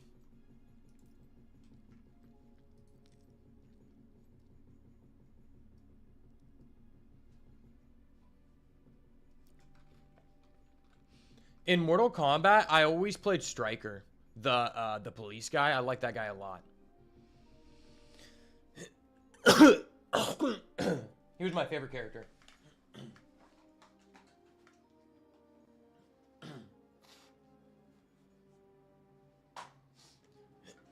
Striker was OD, bro.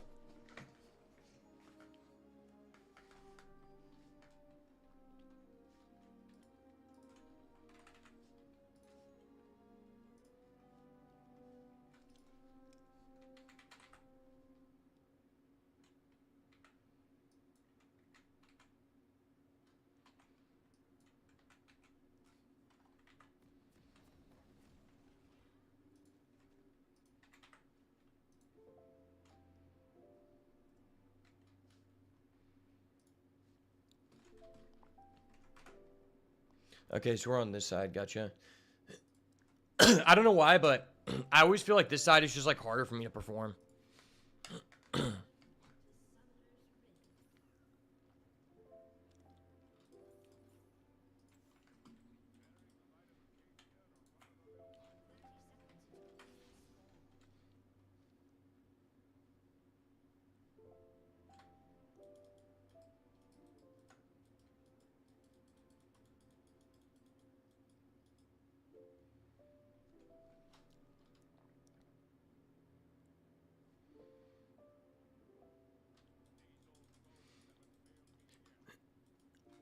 Okay, I'm gonna walk away.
I don't even know if that was good clear speed.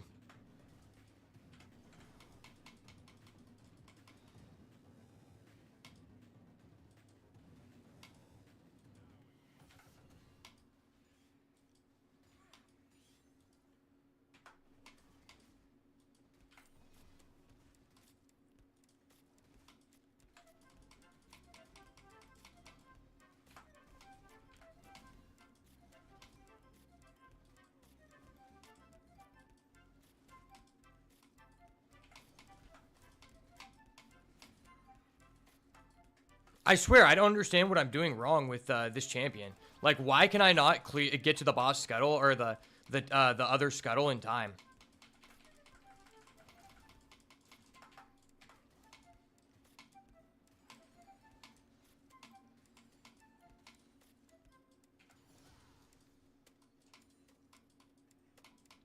Fuck that scuttle. It's probably gone.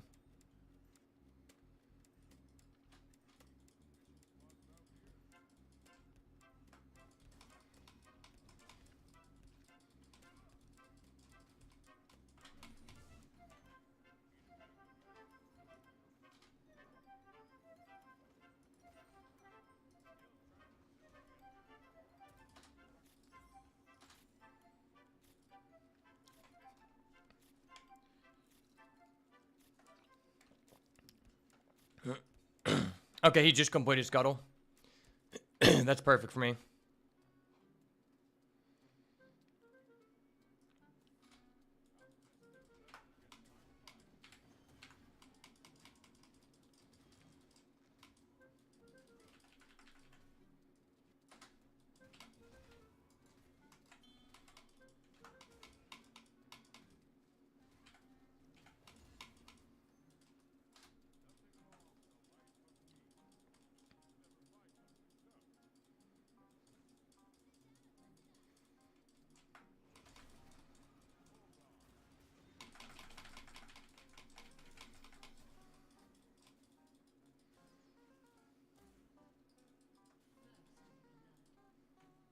Okay, we just got Seraphine, Flash, and heal.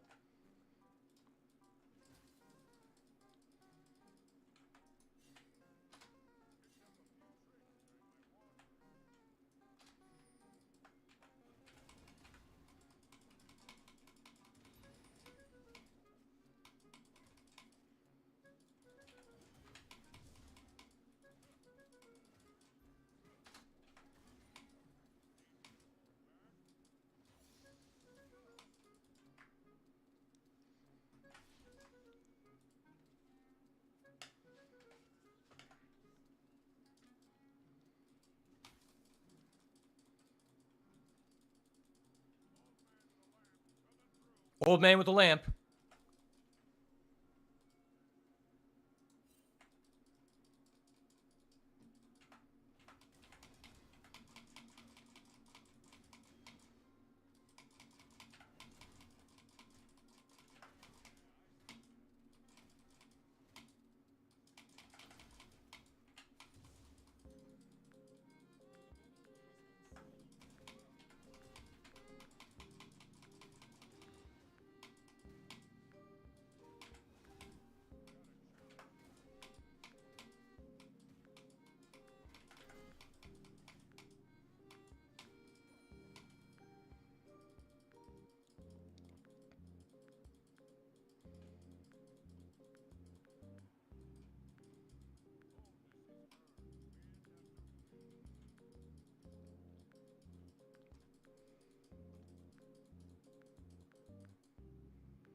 Okay, this guy's gonna ping me because he got gapped.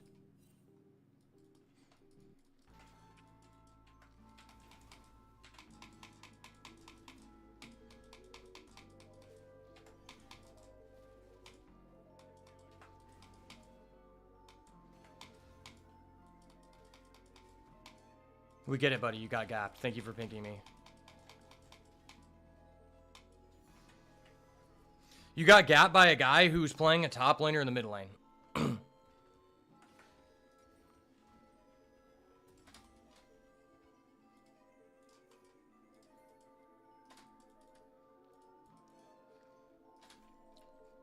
And I secured triple void grubs. Big.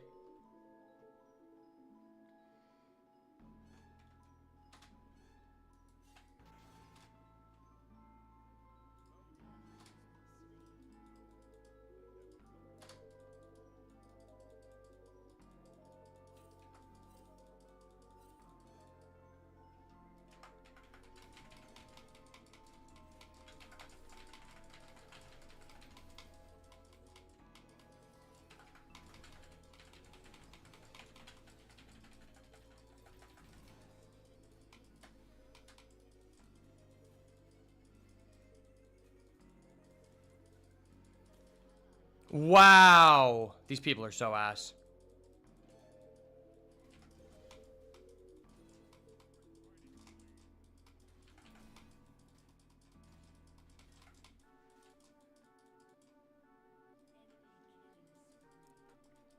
It's actually sad for them.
Okay, this guy's just telling me to look at the map. He just doesn't understand how to play the game.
There we go, baby. We're rocking and rolling. Rock and rolla, baby. Rock and fucking rolla.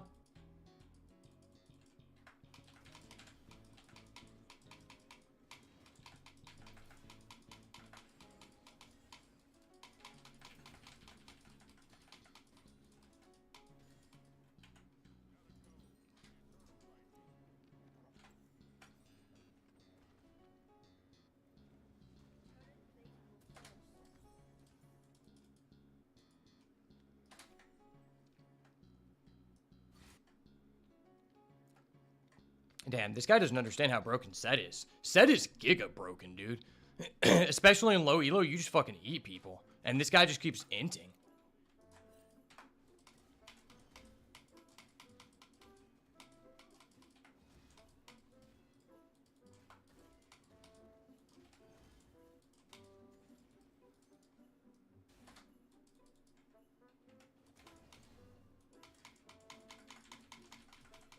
Dude, that guy took an early fucking tower. He's giga fed.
I don't know what these people think I'm gonna do.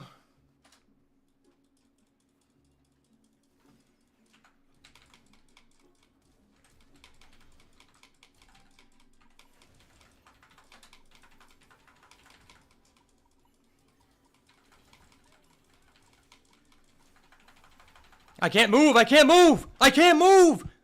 Oh my gosh, my team is so useless. Wow, the enemy team just double kills at the exact same time. 0-4 support. 1-2 bot laner. At least this guy actually came to a location. 1-4 mid. 2-3 top. And it's really sad because this guy has such a good matchup. This guy has a fucking insane matchup. And this guy is actually just brain dead because Amumu is so broken as support right now.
It's crazy. This guy's not even good, bro.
Wow.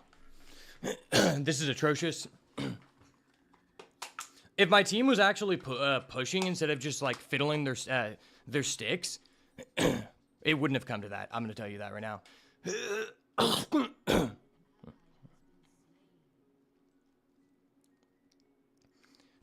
Zahan has a lot of damage, but I feel like this is actually... Is this a Merc Treads game? Probably.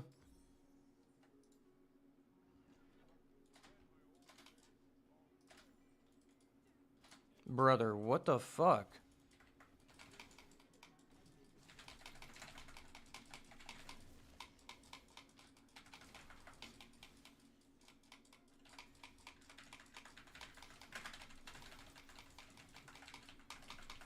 Get better! Get fucking better! The boat! Da-da-da-da-ding! Yes, sir. Yes, sir. That's how we roll, baby. Talk dirty to me. Talk fucking dirty to me. We hit those, baby. Yeah, Carson, I fucked him up.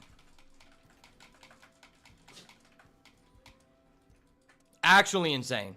I'm actually just going Giga Chad mode. Okay, so they just have a ward there. Okay, they just have us, like, out-visioned, and I have to clear all the wards. I'm playing support and jungle at the same time. That is goated.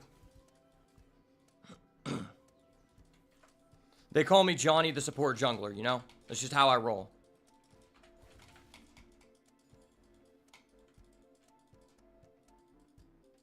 Big wave for Johnny. Oh, we get that. We get that cannon. I'm juiced. I'm juiced, baby. Let's go. Yes, sir. Full wave. Full wave.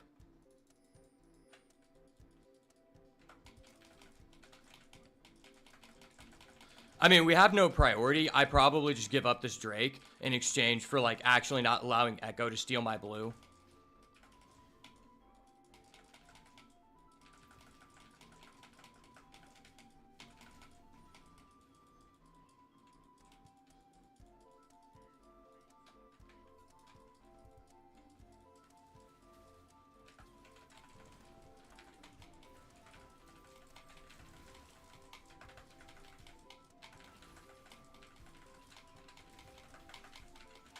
Stunned! Get fucking stunned! Get stunned! Get stunned! The boat! Da-da-da-da-ding!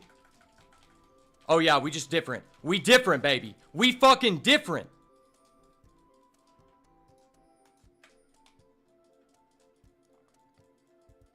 Okay, he just, I mean, there's nothing I can do about that. It's just too low health, man.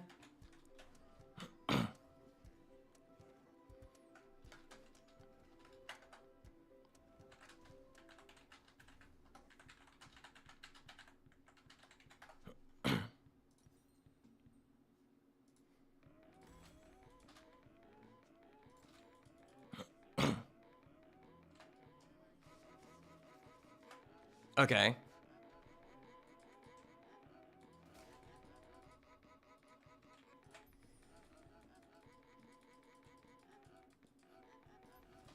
Why would we give up, bro? They're up by 1,500 gold. I'm 6-2. I have received two 1,500 gold shutdowns. I don't know why this guy is fucking mad, man. Cheezers McGee over here.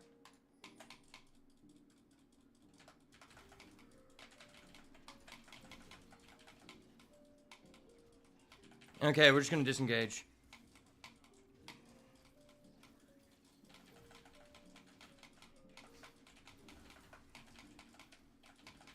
Zahan's not here, so we just take this for free.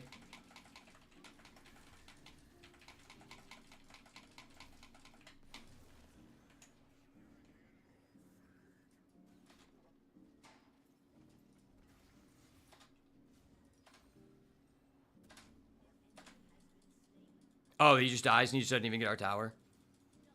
Wow. That's filthy.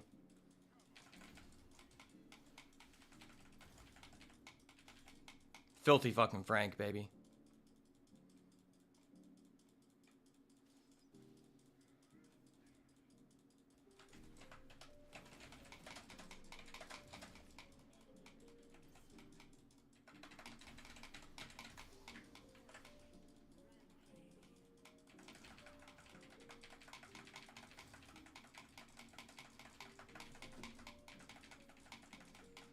I'm insane, bro.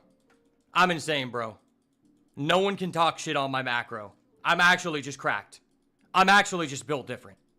They call me Jonathan Built Different Ashby. Okay, that was kind of dumb of me. I should have just waited in a bush.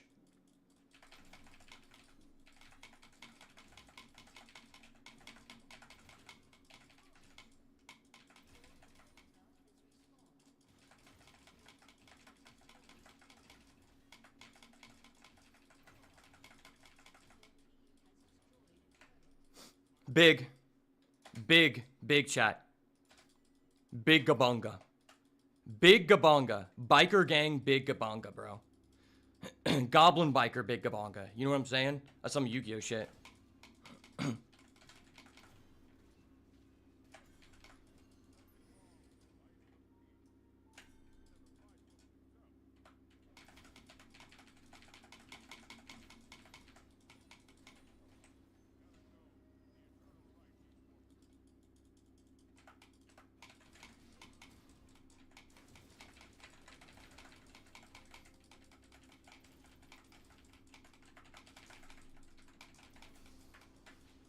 Bro, we're really playing like this?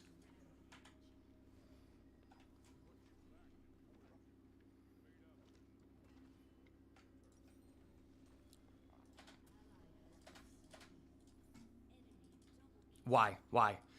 Why are we doing this?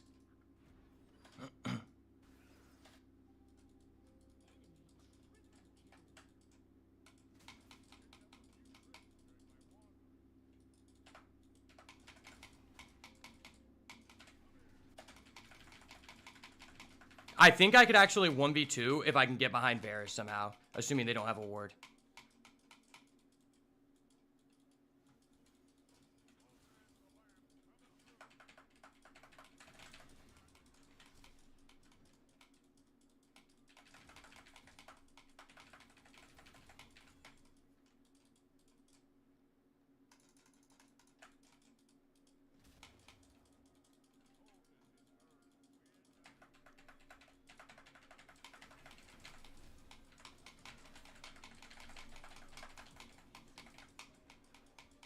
Oh my gosh, dude. These guys are just so bad at the game.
Okay, I'm actually just cooking, bro. I have to say, this game was a perfect example of how far I've came as a player. Because this was an unwinnable game for the old John Ashby. That's all I'm saying. This was an unwinnable game. The new John Ashby just destroys this Zahen that is literally just 1v9ing my entire team, bro.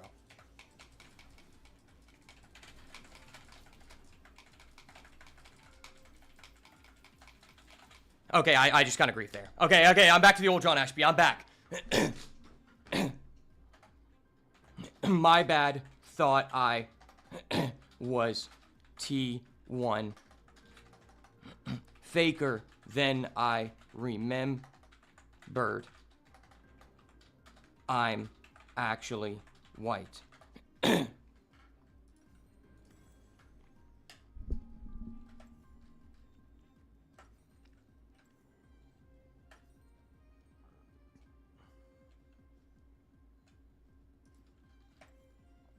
I kind of want to go wit's end.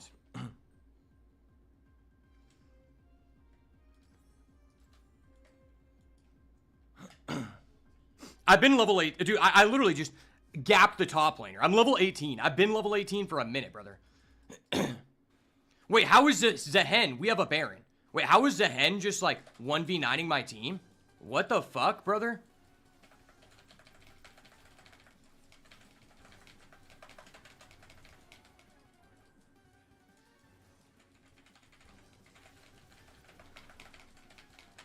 Get stunned.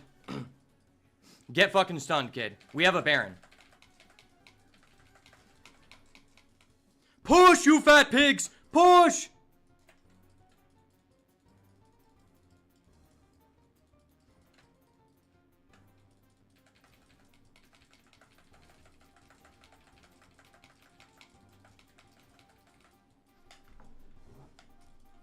Sometimes you just think you're faker, chat. And sometimes you are. Sometimes you actually are.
Okay, we lock in.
I'm just better.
Okay, that was just easy. I just fucking bushwookied that guy. I just wookied that guy harder than Chewbacca in Star Wars Episode 2.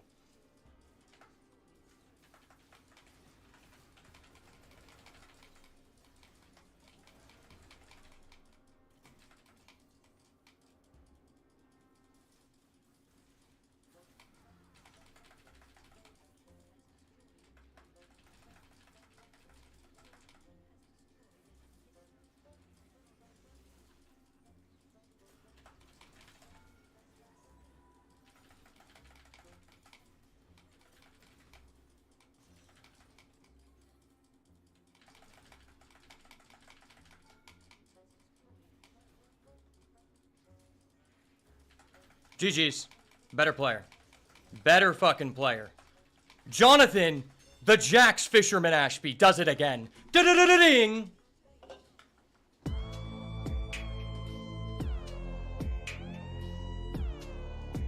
Sha-sha-sha! I've got this Elo by my balls, baby. Let's go. Bro, that Zahan, he made me go, he put the game on hard mode, and I said, brother, I'm in the expert division for a reason.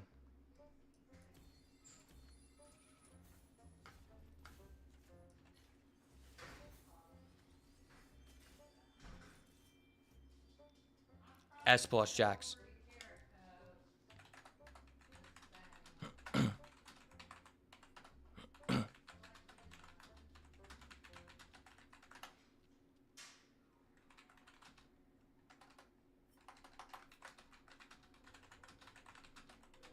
I said don't give up, and what did I do? Fisherman Jax came in with the big catch. Ayo.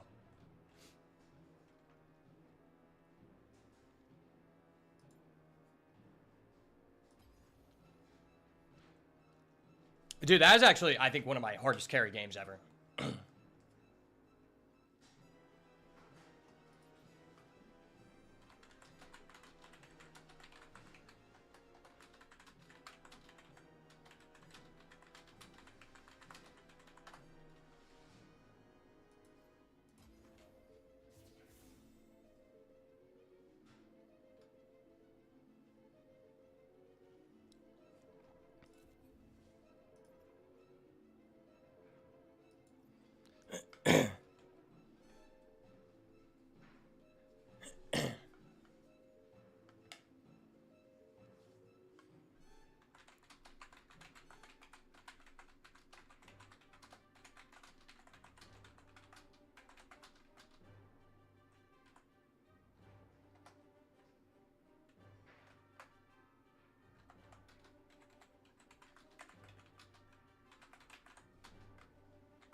All right, I'll be right back, chat.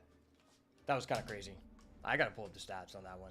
That was actually just disgusting. Bro, we gotta do a replay on that. Like, that was actually just insane what I did to that guy. That guy, he was cooking. I'm not gonna lie. That guy he was cooking. But I had to put him in his place. I had to let him know that the fisherman never comes back with less than a bass, an 80-pound bass to be exact.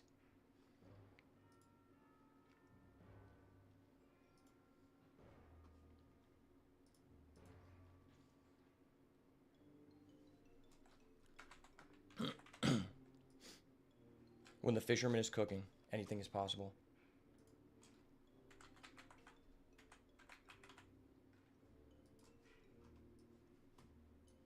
Wow, we went from 0 LP, B2 to B1 with like 30 LP?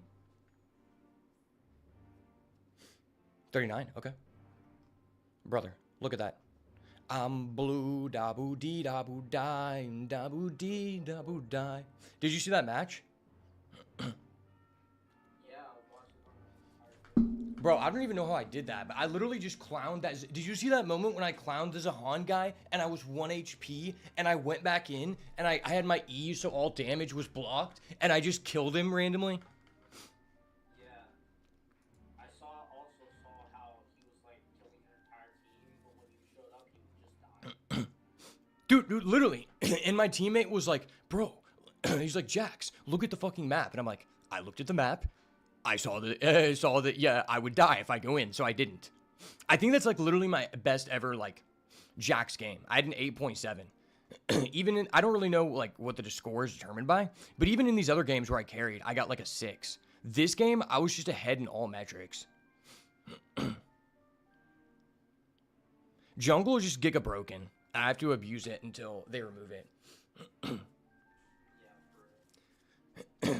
But also, I think Jax just has one of the most OP abilities in the entire game. Yeah, he does a lot of damage. Well, so what his E does is for 4 seconds, incoming damage will be randomly blocked and all other damage is reduced by 90%. And then at the end of the 4 seconds, anyone within that circle gets stunned for like 2 seconds. So it's like you can just fight people even when you're like one tap. And because I have a Sundered Sky, every time I hit a crit, I just restore health.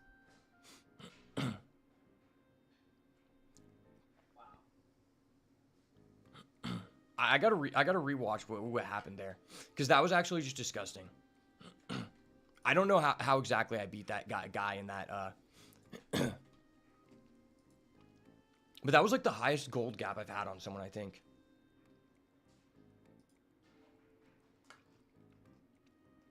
Okay, how much gold did I have over that guy? I had 318 CS. That's one of the highest. I had 65k damage, and I also had 318 CS. Okay, what was our win probability? Dude, at one point, we had an 11% chance to win the game, and I shot it up to a 94. Holy shit, dude. That's crazy.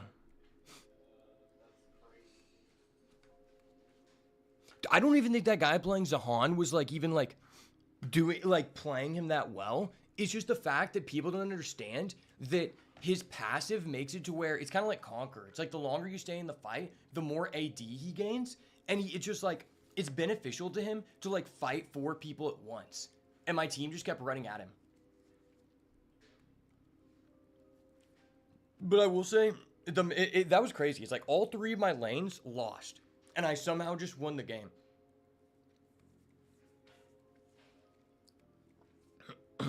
Okay, I gotta.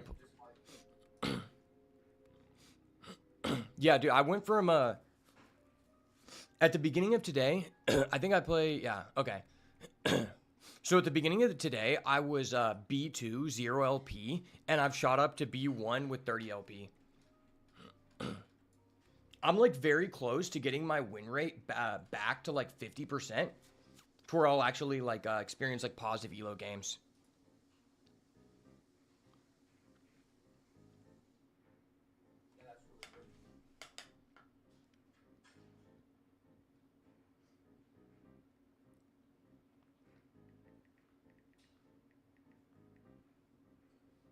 So is WASD coming out tomorrow?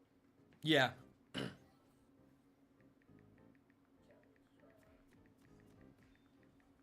But the way they were, did you watch the dev video? No. Okay. Why is something important there?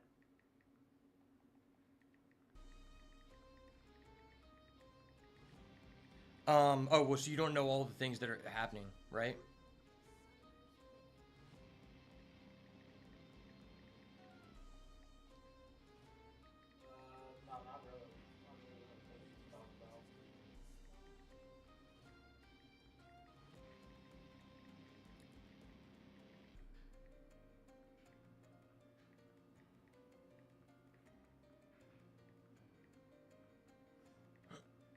Okay, so do you know that every class, so top, mid, and bot are all getting a quest. Yeah, I heard about that. So top lane now gets additional experience throughout the game. So they're going to be earning even more experience than they already are, which is disgusting to me because I was like undefeated. I was like 6-0, and the enemy top laner wasn't even doing that well. And even after we got the Atacon, he had a 1-level advantage over me for a while. And it's like, bro, so the top laner is going to have even more experience than he already does? Like, even in the best case scenario, the everyone else is like, if you, and Atacon's being removed. I don't know if you know that. Oh yeah, the Atacon. That's pretty crazy. Yeah, so I bring that up because basically what I'm saying is, with the current system, unless your team secures Atacon, everyone on your team is going to be 2 levels lower than the enemy top laner, even if they're like ahead. So one of the things they're doing is they're making don't bring TP. They just get it as a free summoner spell. And if they do bring teleport as a summoner spell, they spawn in on their teleport with a massive shield. And it's like a big shield. It's like, in the picture, it looked like 50% of your HP. Wow. So And then- they're buffing lanes and nerfing jungle. Yes, and then also on top of that, top lane now has a maximum level cap of 20 instead of 18. I guess that gives like That's fucking stupid. Like, wait, why? I like the teleport thing because it makes top lane feel like less isolated. Because that was the one thing I didn't like about top lane is like, okay, I won my lane with Ornn, but my other teammates, they just died before I could impact the game. And if I just had this free teleport, maybe I could have like affected the game more on the other side of the map. yeah, that's what I was thinking.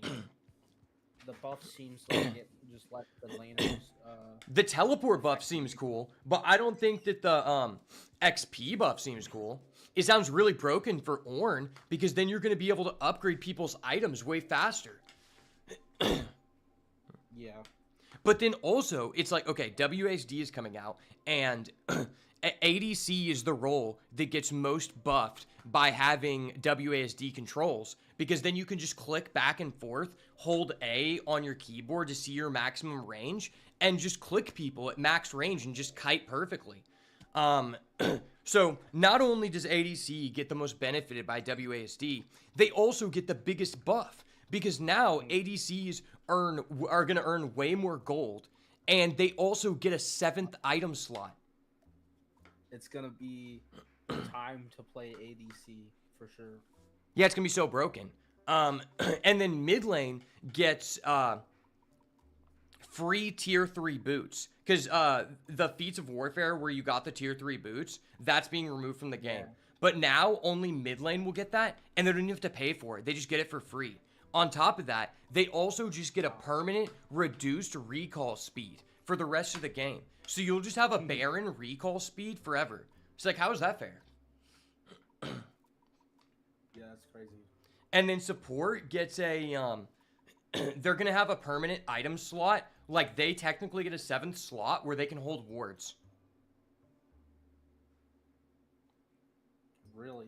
So that means even when you have a full inventory, you can still buy control wards, which I think they should have buffed support more, because for the average person that does fucking nothing, because the average person doesn't understand how to ward in the first place. So it actually is like not a buff at all. It basically just only benefits people who are already just like really good at support, have an easier time. But the people who are bad at support, it doesn't do anything. Whereas the top and mid buffs, even if you're an idiot, you just still benefit.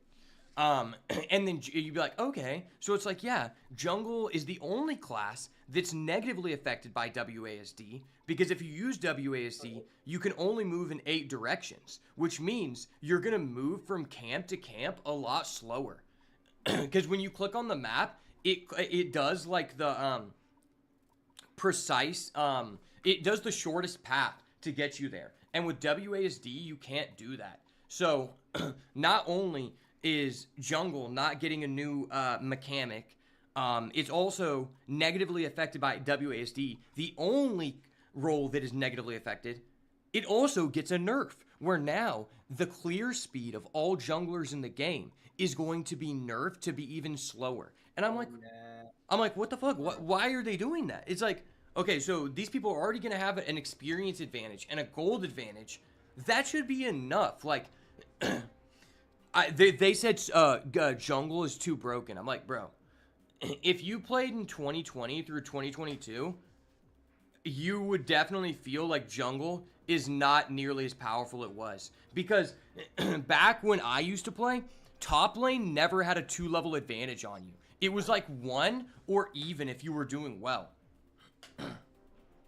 Because junglers, they basically nerfed the experience gain of jungle, like, detrimentally. Back after 2022. And so now they're just going to nerf the clear speed. It's like, the clear speed of everyone in the game is pretty much, like, way slower now anyway than it used to be. To where it's like, even if I click perfectly with Jax, I still just can't full clear in time for the scuttle. So now it's like, okay, well, even the best people in the game, they can, like, finish clearing at, like, 325 at that. So now, what is it going to be? It's like, okay, no one can physically clear in time before the scuttle spawns. So now if the enemy mid laner or the enemy top laner has priority, they can just go steal the scuttle before you finish clearing. That's bullshit. Wow.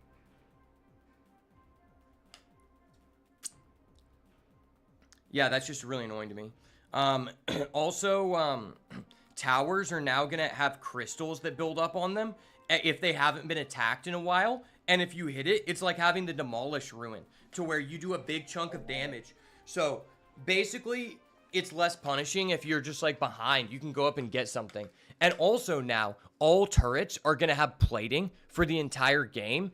And the gold that you get from destroying the turret is just going to be distributed across the plates. So now, if you can't take a full turret, as long as you do some damage, you get a reward. And I think that is really good. Yeah, that seems really good. That just seems like it makes the game overall better, because then if you're behind, you can at least get a little bit of gold. But that also means the inner turrets will also have plating. And they made a new change where, like, you know how if the enemies towers on their nexus can respawn? Well, they're making it to where now, instead of respawning at full health, the towers respawn at half. Which is just such a beneficial change, because before, there was a lot of times where it's like, okay, we're trying to end, and then you realize, like, oh, actually, don't fully destroy their towers. It's better just to leave them one tap, which is just a dumb, like, the fact that was in the game is stupid. Yeah.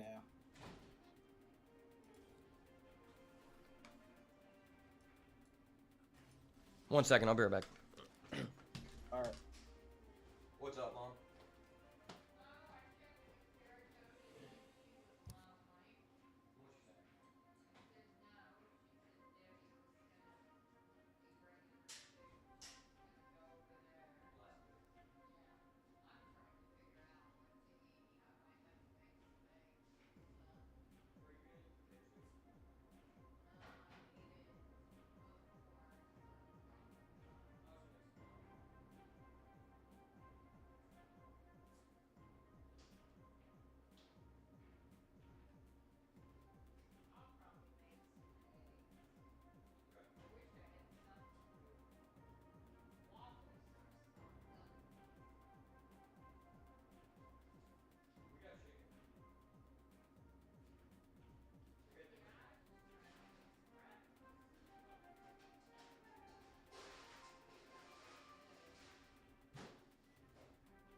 All right, I'm back. I had to make my ramen.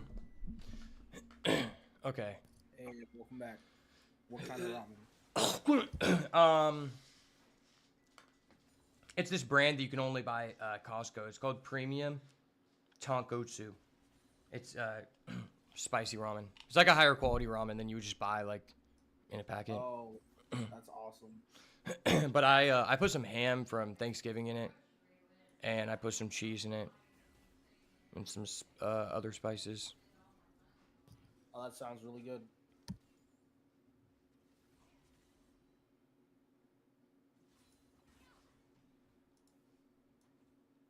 Okay, I think this was the first time I killed this guy, right?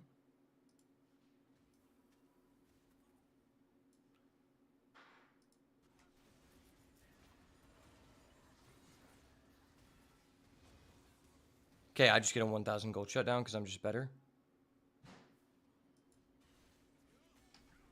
Okay, so this guy puts me... Wait, where am I?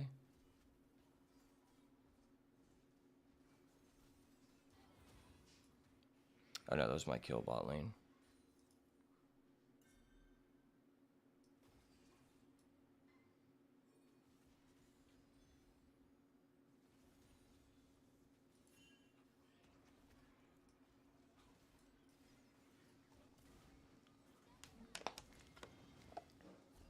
Okay, so I'm mid.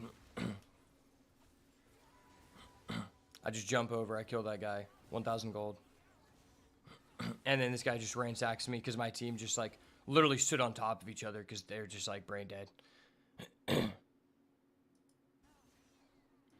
Then my team just proceeds to fight mid for no value while I just take Drake and I spam ping and just no one comes. Very standard. That was funny. I'm just like, fuck you guys, I'm gonna take Drake. Well, Zahan just 1v4s. Oh yeah. This guy attacks me. And I think I just died here. There's not a lot I could do about that. If my team was pushing... Wait, what were these people doing at this time? Okay, so this guy's just hovering bot lane. He's not really doing anything. These people just hard inted, which just fucked me up. Like, at this point, there's no way I can get out. Also, there's no way I could know that... Why would this guy put a control word there? Oh, yeah, this is the crazy play, I think. Okay, so I Q in. I flash to stun him. We're pretty even here. I'm 2 levels down on this guy. Mind you that. Okay, I'm low. I'm really low. I'm 1 tap. I E. I Q into a W. Brother. That was actually cinema. Replay. Okay, we're fighting. He knocks me up. I'm low. I walk away here. He pulls. I E at the last second. That was actually just disgusting.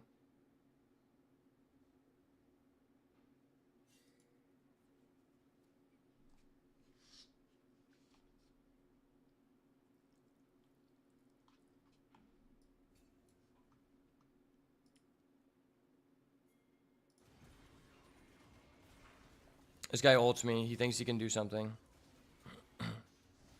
He just gets Giga destroyed. Garen comes in. I E. I stun both. And he just gets ravaged. It's in the toaster. Thank you.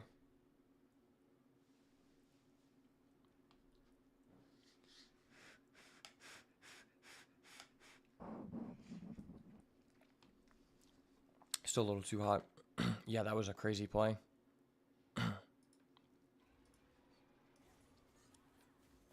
We're here. We're in the base. That guy just kind of threw. I didn't have to do anything.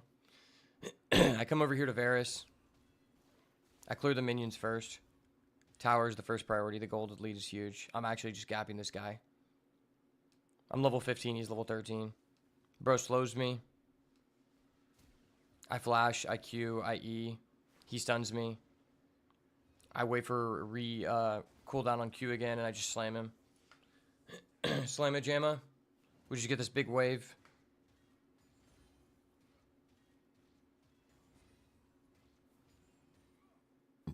Big 300 gold.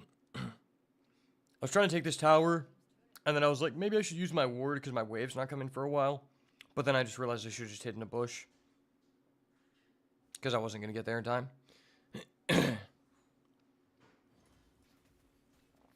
My team is sieging mid, everybody's respawning, and I'm just free to take bot tower here. It's still 29 to 19. My team is still somehow behind. But we do get tier 2 mid and tier 1 bot. And suddenly, just like that, we went from down like 6,000 gold to up 500. Oh, thank you. Got my avocado toast. That's huge. That's major.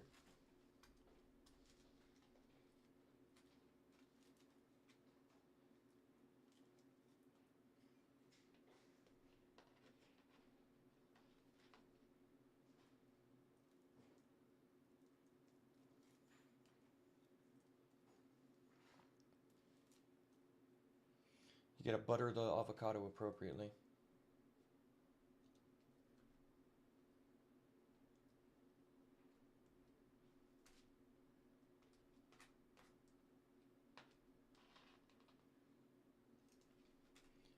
Avocado toast with some pepper. That's one of my favorite things.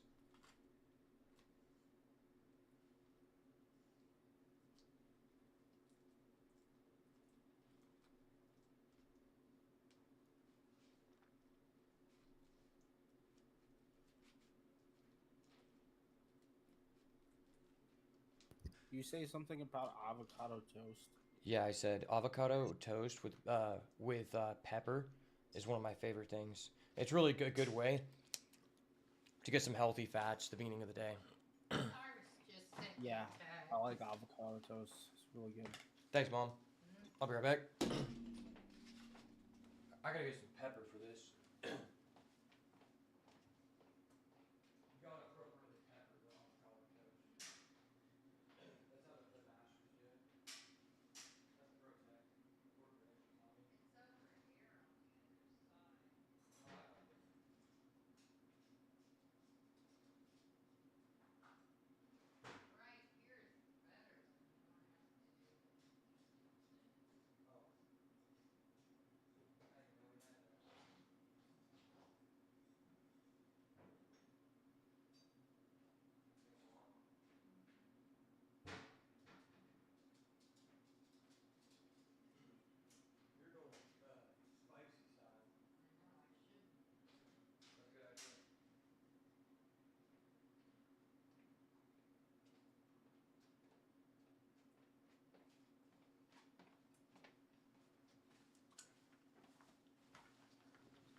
All right.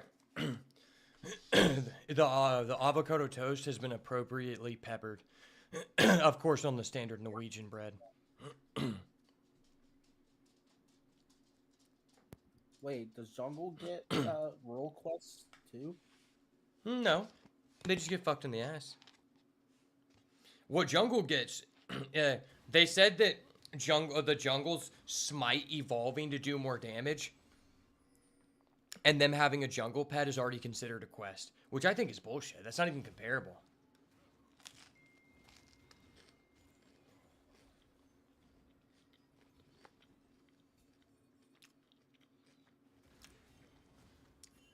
I don't even know what this guy was doing.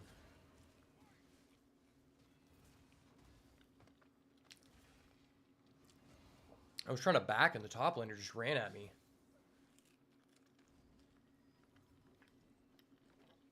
Yeah, that was that Garen that dies.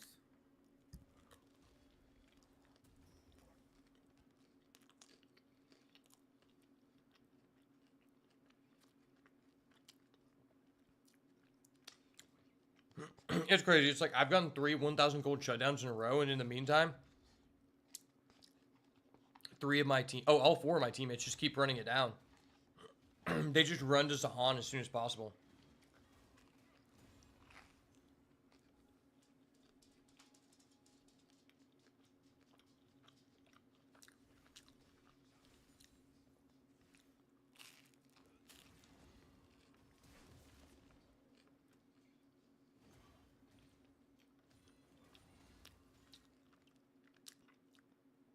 I just got his flash there for no value to him.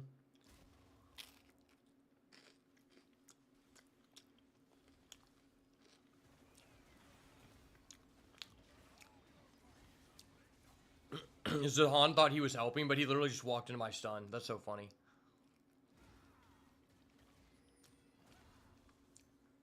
And that just loses them Drake.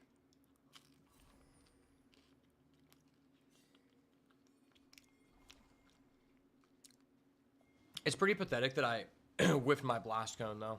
If I would have blast coned over the wall at the other side of it, I'd probably just insta-kill Zahan.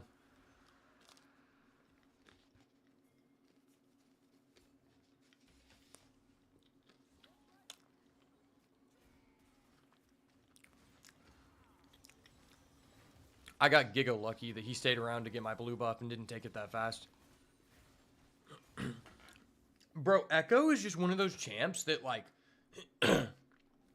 I swear, no matter how long people have been playing the game, they don't understand how he works and how he can, like, teleport back to his original position, just like Yone can. And so people just, like, into him, and they make him seem better than he is.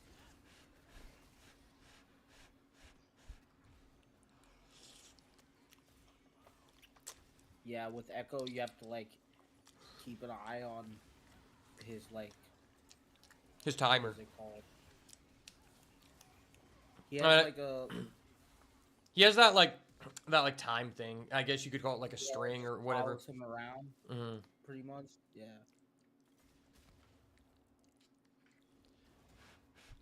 Echo, people don't understand how Echo's things work, and people don't understand how Zahan things work. Like, they don't... I don't even think this guy playing Zahan was very good, but he just got giga fed because the character rewards you for fighting 4 people at one time.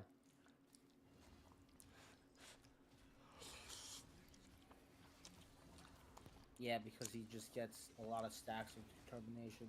And he gets lifesteal later on when you get, like, items and shit. And then I just giga inted here. Honestly, if I would have played it differently, I think I could have 1v2'd.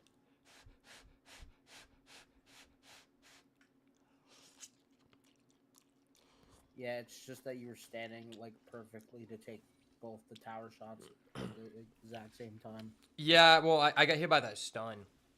I could have survived the double tower shots because my E makes me take 90% reduced damage. It's just I got stunned, so I couldn't jump to that guy. And so they just got so much DPS.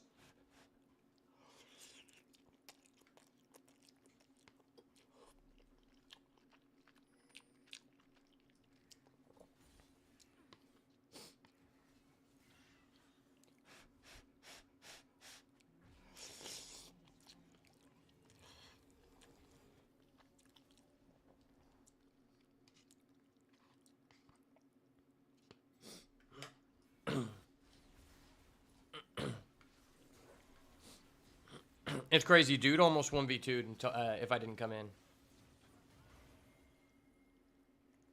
The fact you respawn with 75% HP is so bullshit. You should respawn with 50%.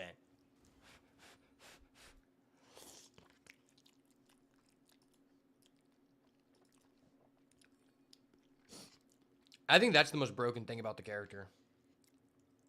It's like you just have this ability that lasts longer than a Zanya, so it's like you have a better Zanya's and it costs you no money.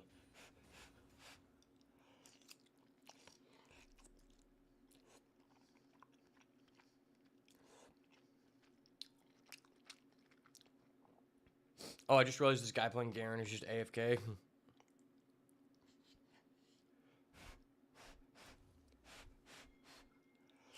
I wonder how long he's been AFK for.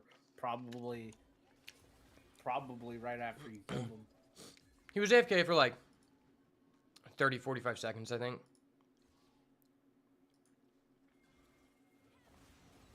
I'm just 1v2ing.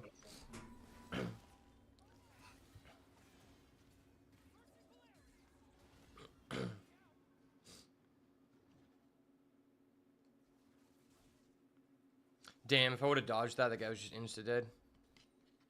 But they set my team up for Drake.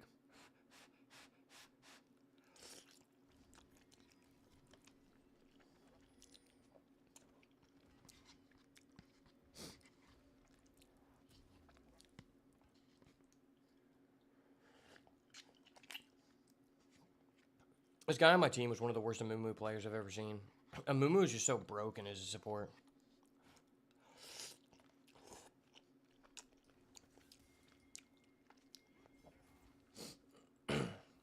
Like, it doesn't matter how much gold you have as a Mumu or how many times you die. Your character is still just giga broken. You just perma-stun people for 4 seconds. Yeah, you just have so much CC that you're just valuable to the team either way. Yeah, you can just CC 5 people. On top of the fact that you have so much HP. And then this Dodo head starts recalling when the entire enemy team is up and Drag is here. And it's like, bro, you're 70% HP as a Mumu with full mana.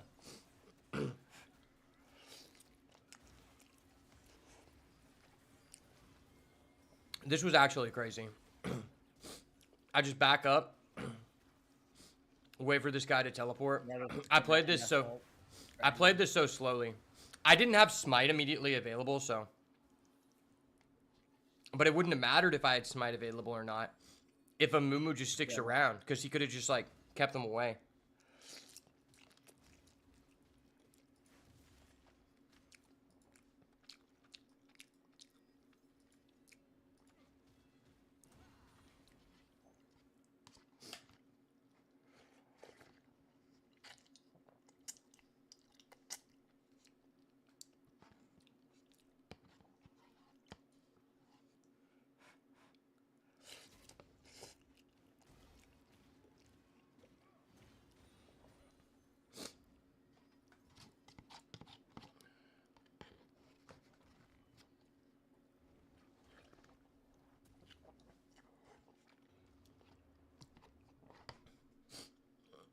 Our team went from being down 6K to like up 2K in a minute.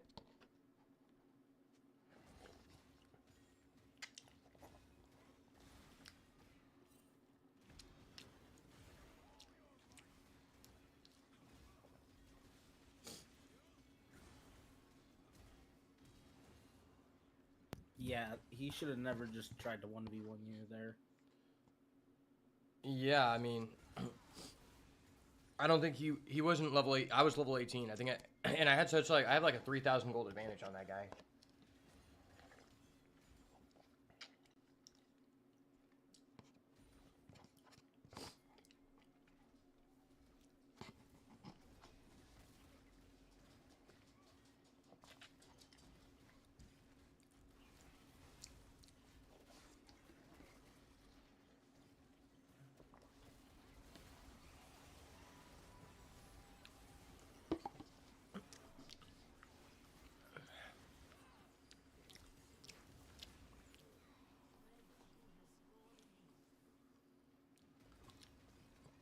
That was crazy.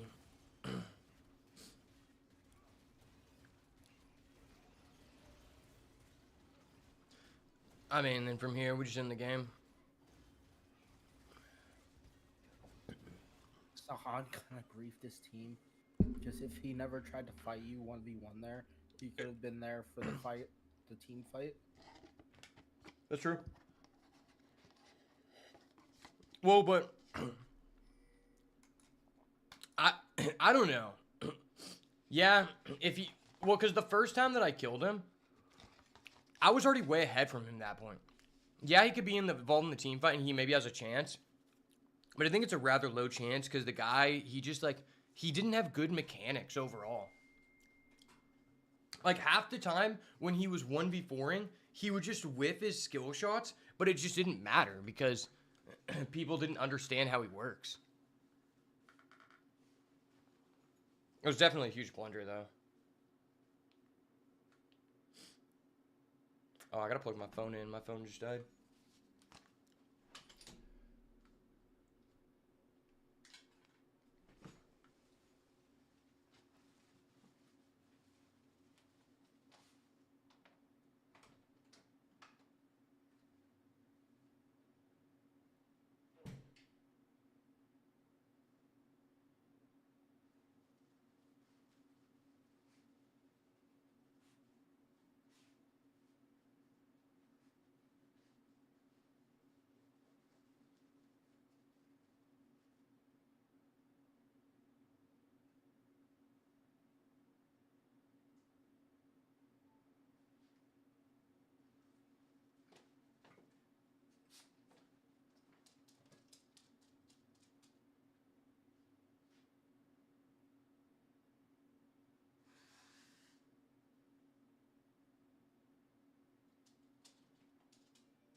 Had to get some of my birthday cake before it goes bad.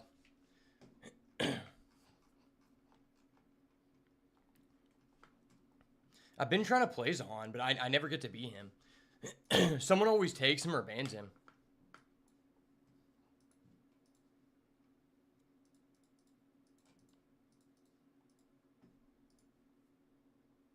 Oh, holy shit.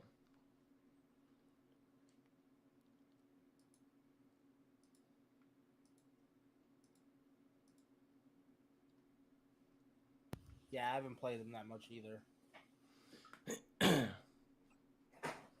Yeah, because everyone wants to suck his cock, you know? Yeah, everyone thinks that they're just better with him. And When it that's just like- turns out that it's just like, it actually just doesn't require a lot of skill because the champion's just overstated right now. I bet he's giga broken in ARAM. Because the champion's literally made to 1v5.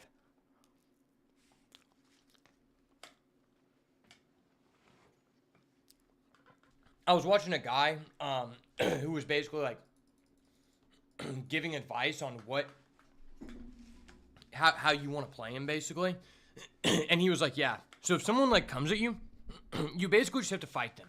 And then if another guy comes at you, it's always just correct to always just fight that guy too. And I'm like, wait, what the fuck? So it's like, essentially, the champion just rewards you for just being a dumbass and just having people run at you.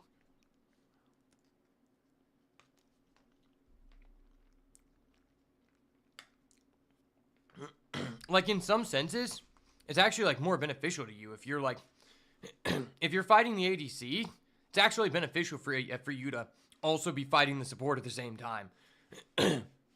Which is kind of a stupid premise when you think about it.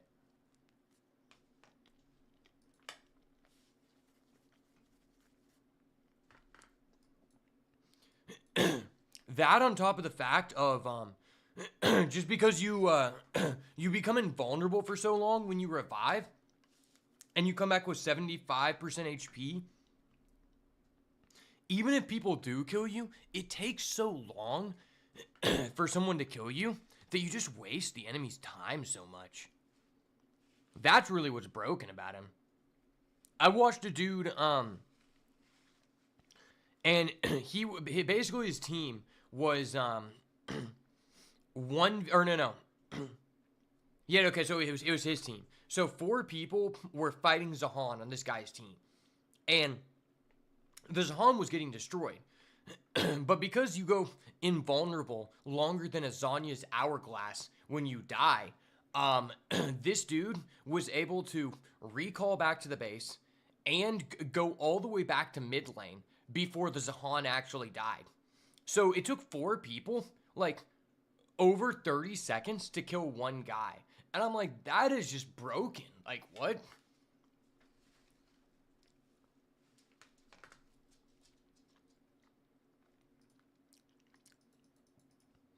Because someone can just, like, take an objective in that time.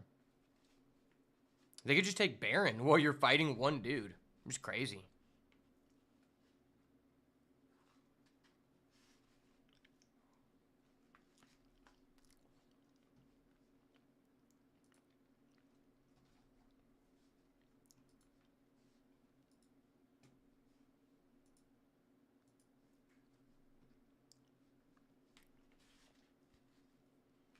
Are you still there, Key?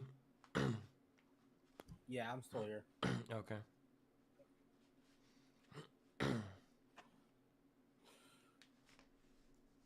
You know what? I want to see if my game's updated.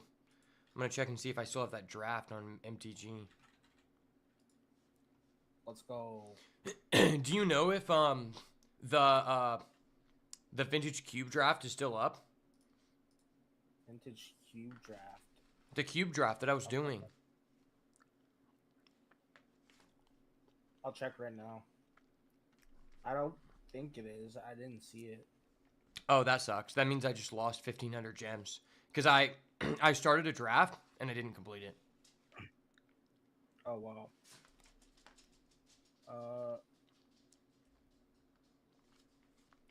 Yeah, it's not up anymore. I don't see it.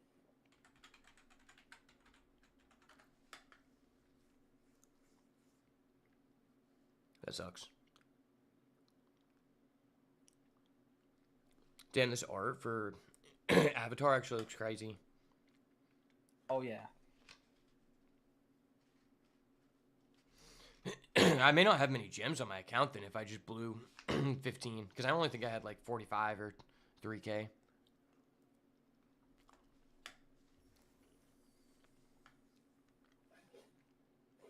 This set looks crazy. It's like really cool.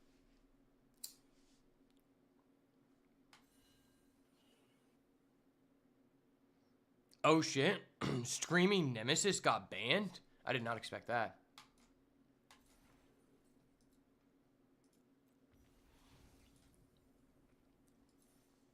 Well, shit.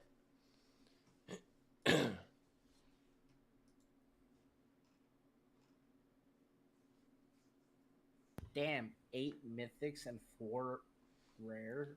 That's crazy. Well, it's not crazy. They banned my cards. That's why they gave me 8 mythics, 4 rares. Oh wow. Yeah, it's just because I owned all the cards that got banned. Well, at least they like gave you something for them. Yeah, that's cool, I guess.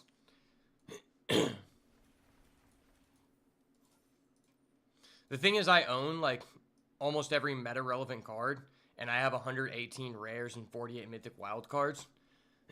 So that doesn't really mean a lot to me. You could craft like all the cards in the game, bro. Well, if you look at my collection, I literally own 70% of the cards in the game already. That's why I almost never craft anything, because I've drafted so much that every set I draft, I end up getting 100% completion. So what people do is, do you know how the vault works? The vault. I think I read something about the vault. So what the vault does is, when you acquire cards from packs or from drafts, after you, if you already own them, it contributes to vault progress. So what you do is, before, it's really easy to get common and uncommon wild cards. So if you're planning on drafting, what I'll do is I'll just craft all the commons and uncommons in the set before I start playing, so that every draft gives me immediate vault progress. Once your vault gets to 100% by obtaining these cards you already own, it gives you like a chest you can open that gives you like rare and mythic wild cards. Oh wow. And the thing is, in draft, drafting actually just becomes cheaper the more you do it, because you're gonna get to a point where you own every single card in the set, and when you own more than 4 copies of a rare or mythic, you get 20 gems for a rare and 40 for a mythic. So that means even if you go undefeated and you get 1,500 gems, well, you could get 1,600 or 1,650 because you get all these duplicate rares and mythics.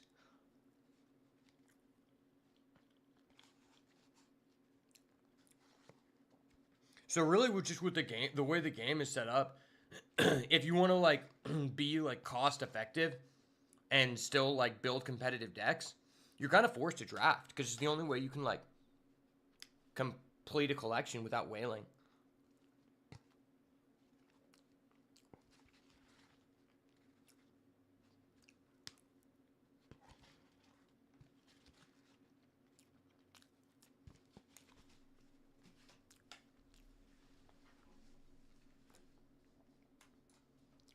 Okay, I'm opening these avatar packs. Kind of want to buy some avatar packs in real life. You should, dude. I've been actually like thinking about getting like one of the starter decks or one of the. I'm gonna buy a box. Yeah. I'm gonna see how much a box is, because I did get some money for my birthday. Ooh, you the Moon Spirit? Ah, I love this character. Yue. Yeah, there's like 2 different ones. There's another one of her that has a different effect. It's like when she dies, she comes back as a land, and it's called the moon or something. Dude, Dai Li agents. I remember these guys. Oh yeah, I remember those guys too. They I had fe- those metal gloves. Yeah. I feel like this set in general, like they hit the flavor way more on the mark than with Spider-Man. And it's Yeah, like I agree. I'm not even that like big of an Avatar guy. Like, you know, it was a good show when I was growing up, and then I watched Legend of Korra like years later, and I was like, Legend of Korra was pretty mid in my opinion. Like it was okay, but it was I like agree. I didn't like it. She ended the Avatar cycle. I didn't like that at all. she did. Did she die or something? No, like something happened where like Oh she yeah, died she in the just Avatar state, but she yeah. came So back. she's like alive, but she like killed the Avatar like spirit or whatever or something. Yeah. So I remember because there's not like chapters, but there's 4 like different segments of the show. They're kind of like seasons, but they're like 4 different parts to the show, and each part is like a different like conclusion, just kind of like a season in anime. And I remember like 2 of the parts, I was like, okay, this is lit. But then the one where they're fighting like the spirits, I thought was complete ass. I think that was the second or third one, and then the 4th one I also didn't like. Um, like it was just weird. And the other thing was, it was like that show.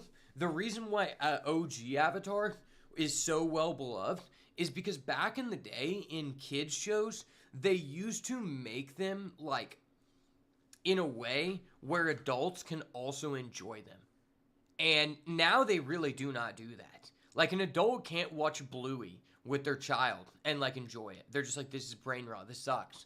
But with Avatar, it's like there are adult themes. Like people are dying, but they're not showing the people dying, and they're not showing the blood.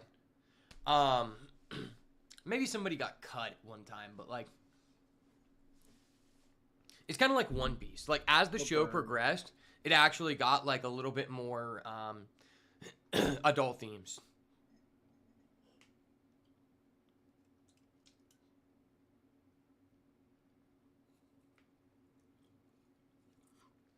I mean, it was a show where they started off as kids and they kind of grew along with the audience. Yeah, whereas in Legends of Korra, they just have a bunch of idiots. And also like the characters just weren't as like interesting. Like I remember the 2 dudes that are like the side. First of all, they should have just never made the Avatar a woman. I hate to say it, but they just made her like kind of like a useless person. But they made her sidekicks. Like they always do this thing where, and this is why a lot of female protagonists don't work, is because every time they use a female protagonist, they try to create this dynamic where it's like, oh, the female protagonist, she's so smart. She knows how to get things done. And she's got her sidekick that's a guy. Or in this case, 2 sidekicks. And they're fucking idiots. So the girl's gotta, like, take charge and show them, like, they always portray the guy as, like, a useless idiot. And it's like, it's just so stupid. It's such an uninteresting story. And it's like, it makes you just, like, hate the guy and the girl. I remember that scene on that card, Honest Work. That's like a direct scene from the show. Yeah, it's a screen grab. Bro, the Earth King. Dude, what was the bear's name? Bobo or something. Bosco. Bosco. Yeah. Whoa, the Bosco token is sick. Bosco has his own card too. Dude. The Earth King's team is ass. But Bosco looks so cool. Actually, he's pretty good for ramp if you like get 4/4 or like Power 4. I mean, maybe in draft, but I'm talking about in constructed. Yeah. Because in constructed, you're gonna play this for 4 mana, and they're just gonna immediately kill it with a 1 mana card, and then you just didn't get anything. You have a token, but it's like there's no green deck that can actually utilize this. Yeah, it would just get instantly killed by a red. Like a There's so one-drop many red. things that just like say deal 2 damage or kill something with 3 or less power. Like, it Yeah. is cool that you get 6 mana worth of stats. But at this point in Magic, I'm not sure stats are, like, good enough in Constructed. Like, every deck that... Standard is used to be about stats and, like, board control. Now Standard has gotten to a point where the best decks are all just full... Like, it's just who can do their combo. I feel like you would just hold Earth King in your hand. I feel like it's like a card that would just you would play when you're winning. Well, why would you hold it in your hand? Because you want to play it when you're able to attack.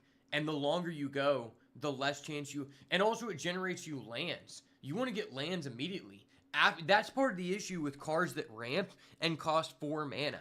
Is, like, the highest costed thing you're going to play in Standard is, like, maybe 5 or 6.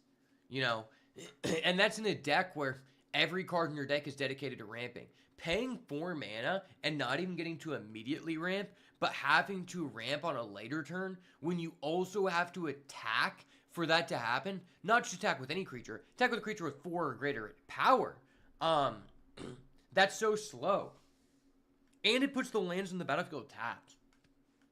I think that card is just inherently good in draft for sure. Just because you get... Just because stats matter in draft and you get 6 power for 4 mana, but I think the card itself is pretty useless in Standard. When this attacks, you can sacrifice. Okay, draw. That's not bad. It's a pretty good filler. When this dies, deal 1 damage to you. Create a clue token. Okay, that's pretty ass. When another creature or land you control is put into a graveyard from the battlefield, put a 1/1. Okay, that's actually a pretty good card in draft, probably. Yeah, I mean it's a 1-drop, so like. Oh no, I'm not talking about the 1-drop. I'm talking about Long Fang. Oh. Because Long Fang, he's 3 mana 2/3, which isn't terrible. And then when another creature or land goes to the grave, you get a 1/1 counter. So as long as you do this one time, Long Fang is like worth. But that's assuming green black's actually good. If green black isn't good, then it's not very good. I haven't seen green black being played. Firebending, you can pay 1. Tap an untapped ally you control. Exile target card from a graveyard. When this attacks, you may cast an ally spell from among cards you own. Okay.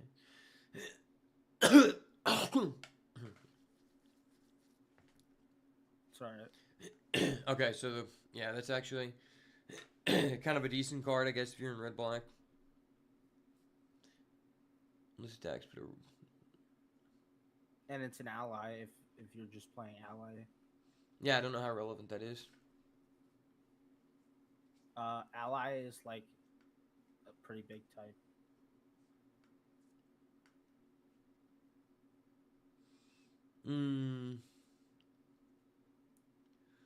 That's probably not that. Azula always lies. That's probably not very good. Paying 2 mana for No. -1/-1 is never really good. And as a combat trick, this sucks. Yeah. Choose non-land permanent card. Dai Indoctrination.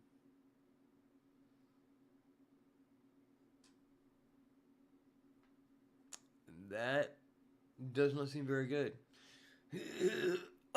That's just a rest that costs 2 mana. Or you can Earthbend. I mean, that's not very good either. You're paying 2 mana to turn one of your lands into a 2/2 haste.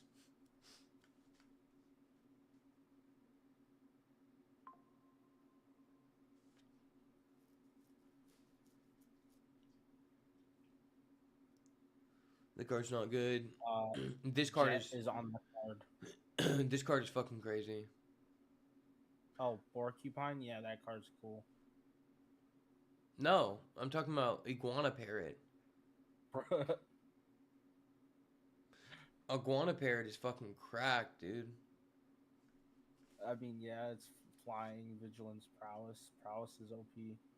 Flying is OP. Flying, Vigilance, Prowess for a 3-mana 2/2. That's actually just broken. I mean, I'm sure this is like one of the best commons in draft.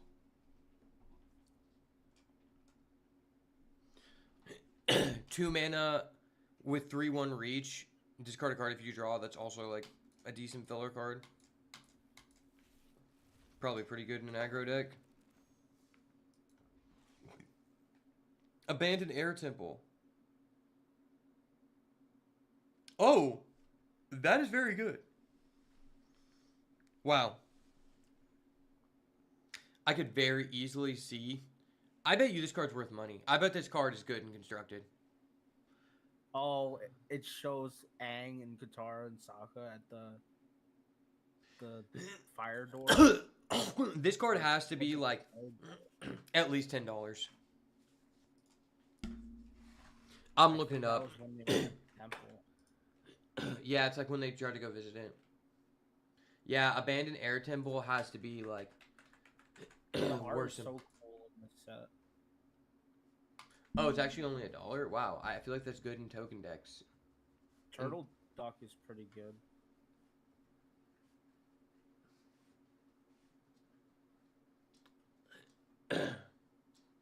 I don't think this card's that good at all.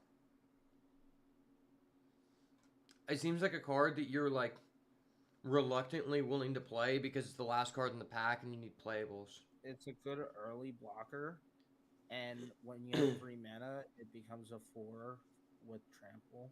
I get that, but it's like you just 4/4. don't. Typically, in nowadays, this would have been good a long time ago, but nowadays in draft, like you just want to always be proactive. Having to pay Yeah. 3 is just like really bad.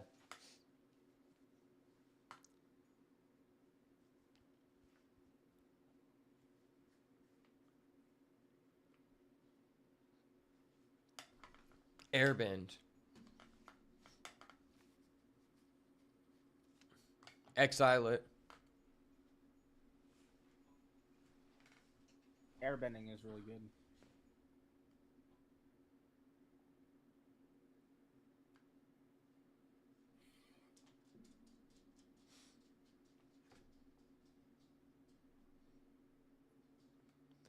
Oh, that's pretty fucking broken. So you're paying 3 mana to essentially bounce something back to your opponent's hand, and they have to pay 2 to put it back.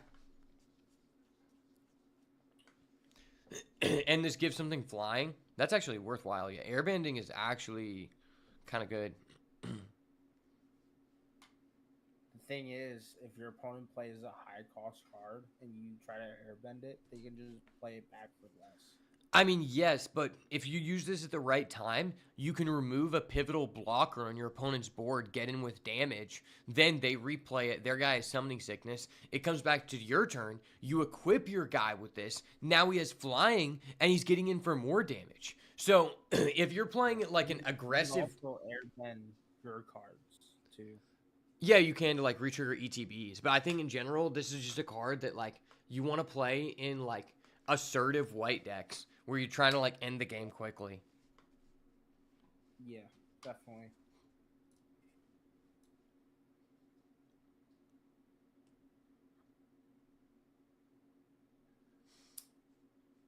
This card isn't Especially bad when either. there's cards in the set that like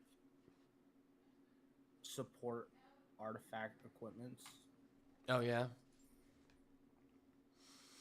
There's a soccer card that says during your combat, like when you start combat, you can equip something for free to it.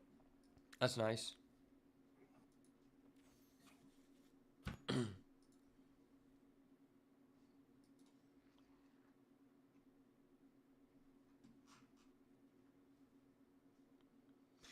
Aang's Journey. Oh shit.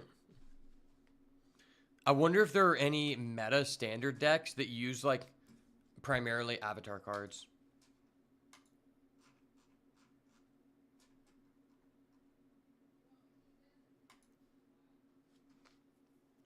Whoa.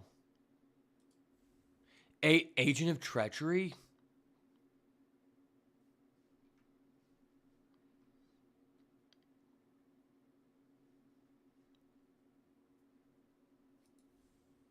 Yeah, there's a lot of crazy cards. Yeah, there's a lot of special guest cards.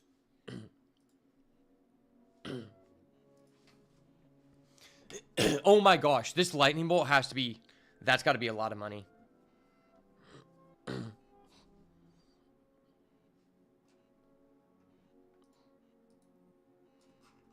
Yeah.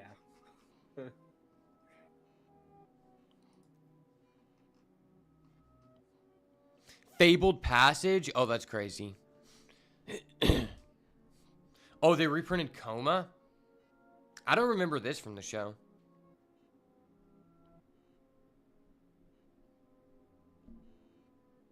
I guess this was from that island they went to with the hot ladies. Oh, wait, I don't... Oh, yeah, this is like the Avatar items.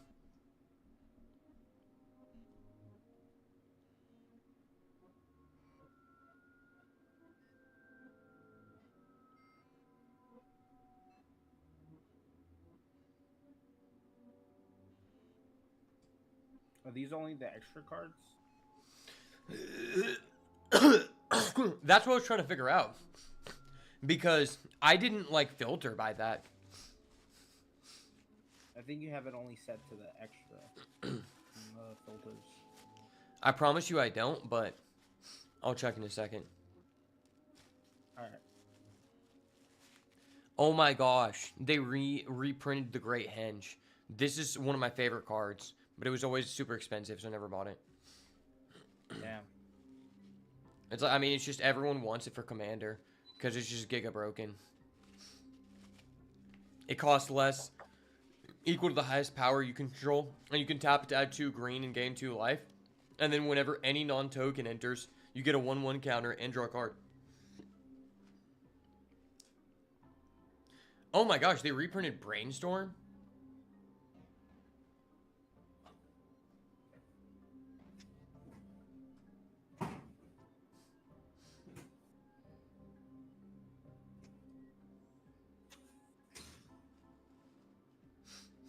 Yeah, the arts are all so cool, bro.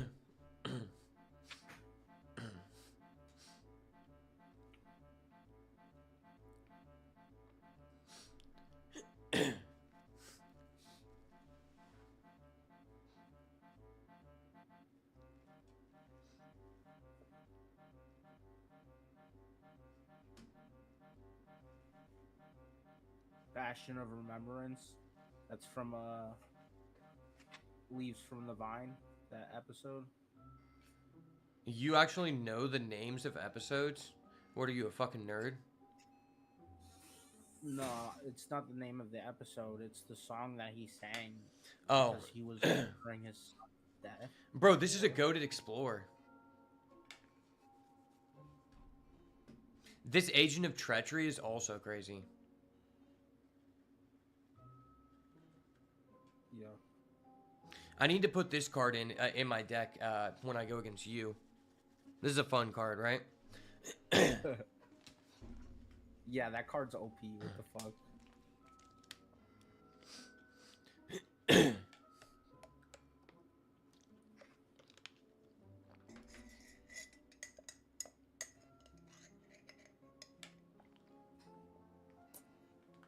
Wait, but whatever a creature enters, untap all creatures. Bro.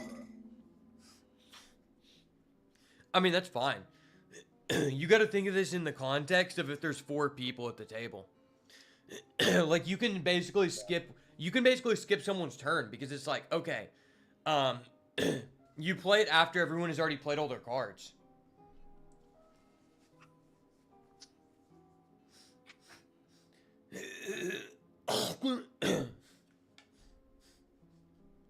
Or you play it and then you play a token deck where you can just keep tapping all your stuff.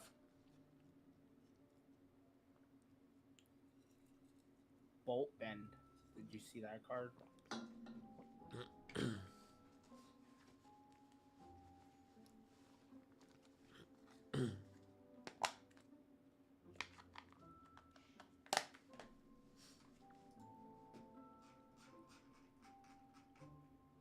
Oh, I selected Avatar The Last Airbender Extra.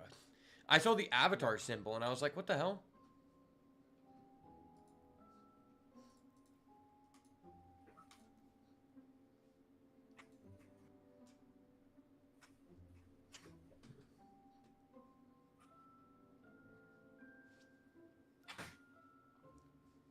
The Legend of Yang Chen. Who the fuck is Yang Chen? One of the avatars. The past avatars. Is that like from a book or something? Because I never saw this person the entire time in the show. I think they were in the background in the show, but yeah, I think there was books. I think I know there's books, but I don't, because I've never seen this person.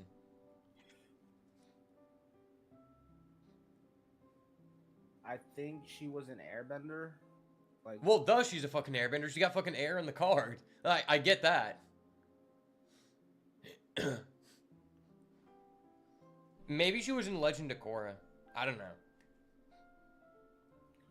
I don't think so, but yeah.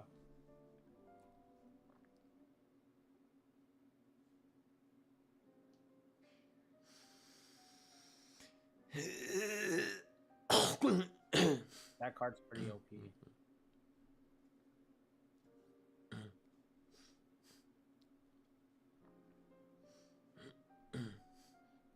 All of those sagas with the old avatars are OP.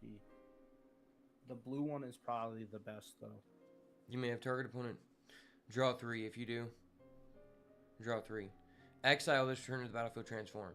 When you cast your second spell each turn, airbend up to one other target non-land permanent. That's broken. Yeah, what's OP is you can just keep airbending this, and then you just keep exiling shit they control.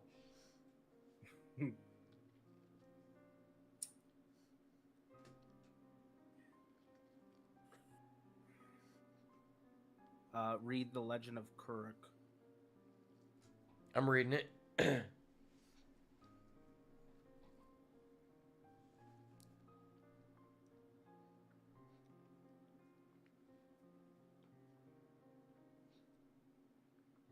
Oh, so this just gives you a freaking win condition. Yeah. That's broken.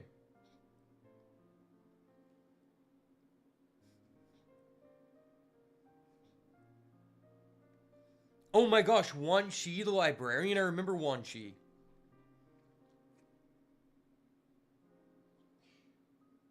Yeah, that card's cool.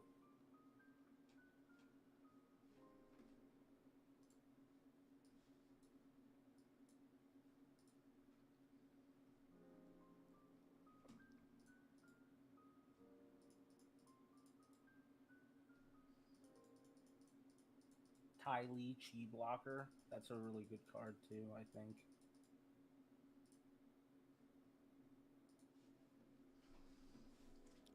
I liked May. My, yeah. Wait, no, I like Ty Lee. Ty Lee was hot. Ty Lee's right there. Yeah, Ty Lee's a baddie. I've seen girls cosplay this at anime conventions.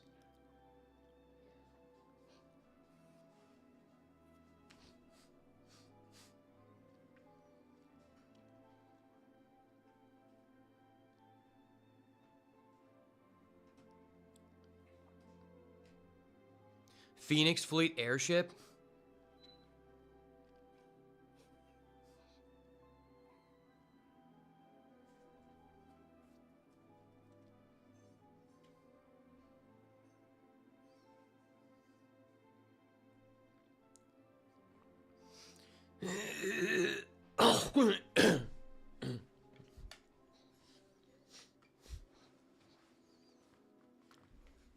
Well, this card's kind of broken. I've played that card. I don't really understand how to use it. I mean, it is a 4/4 flying vehicle with a crew cost of 1. That's pretty damn good. The fact you can just, like, you don't have to get to 8 or more Phoenix airships for this card to get value. Vehicles are just inherently broken.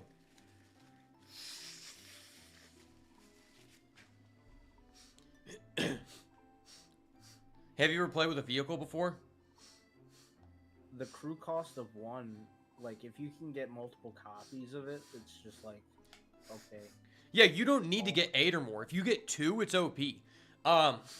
Because a 4/4 with flying crew 1 is actually better in like a go wide deck than just a 4/4 flyer.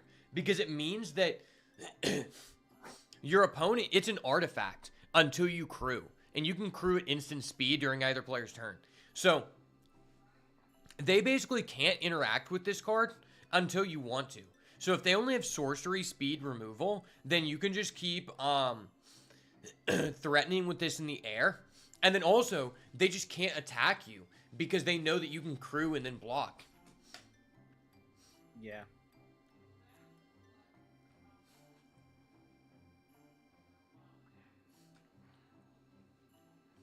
The Rise of Sozin? Is that what that says?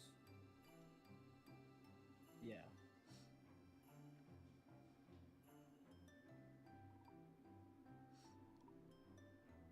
Fire Nation Drill. I remember that.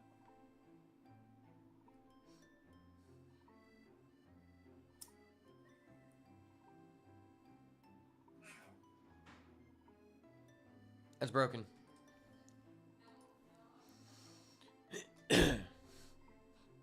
I vaguely remember this card.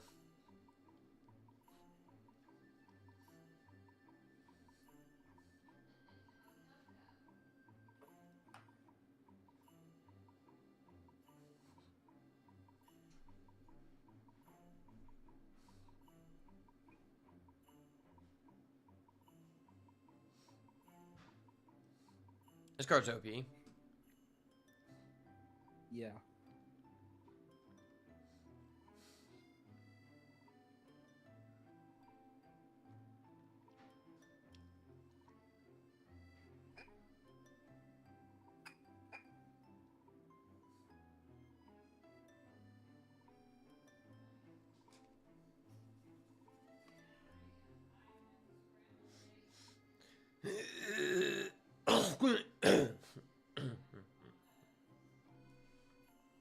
The Rise of Sozin. Why isn't this Avatar Roku?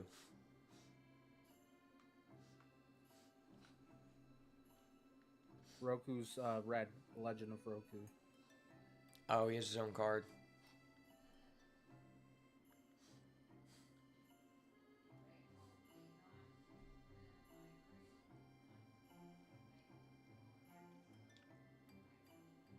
But yeah, Sozin, when it transforms, that's just busted. I mean, when it transforms... Well, you play, you destroy all of their creatures. That's already good. 6 mana destroy all creatures in draft, that's already fine. Then you get to also just, like... What's broken about this card in draft is you're like, okay, destroy all creatures. I know I'm going to need a Fire Lord Sozin, so I'm just going to call whatever card I know could actually beat my card. Then I get to look through my opponent's entire deck and see, and I get to look at their hand. Even if you name the wrong card, you get to look at their deck and hand. Yeah. So you know if they're going to be able to out it. Like, that might be the most broken one.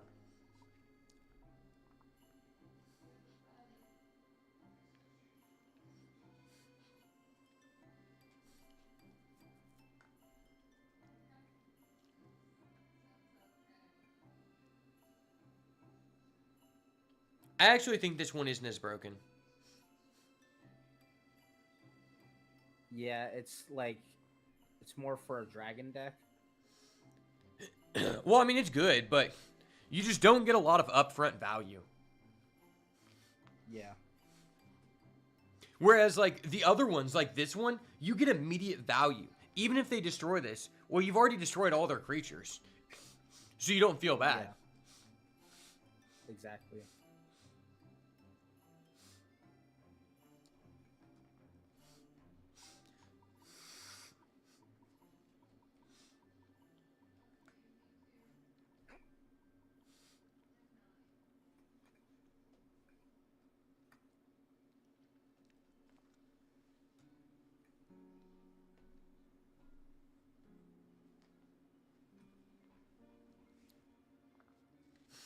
Badger Mole Cub, I think, is pretty good. What's good? Badger Mole Cub. Oh, where's that? Oh, I've heard about this, I think.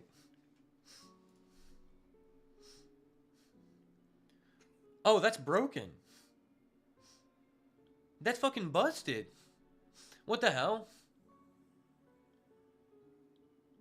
So it's like you get a 2/2, and then you get a 1/1, and then when you tap that land that's a creature for mana, it makes 2 mana. That's so busted. Mm-hmm.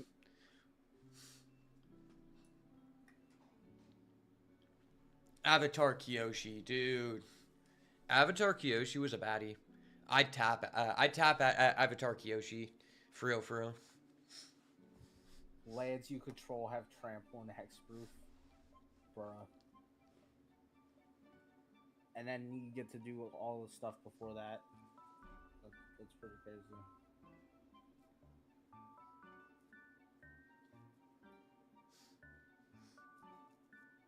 That's pretty broken. So, this set seems extremely balmy, which I don't necessarily like. Like, I'm sure Constructed is really fun, but I always hate it whenever it's like you're playing against a guy and his draft, he just got 3 bombs, and you just can't beat his rares because they're just OP.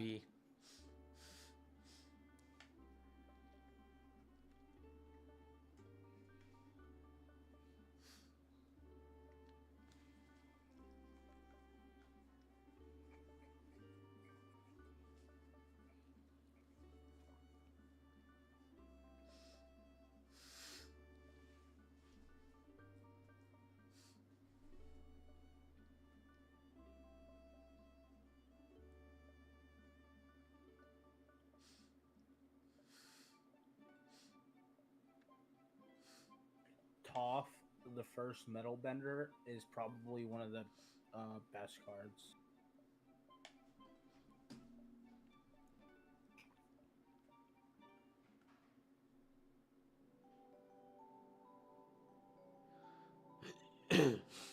Why is this one of the best cards?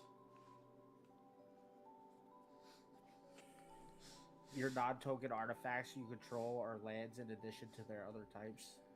But what's good about that? And you can Earthbend too at the beginning of your Yeah, but making it says at the bottom, these non-token artifacts that become lands do not gain the ability to tap for mana. So what's the benefit of turning an artifact into a land if you can't tap it for mana?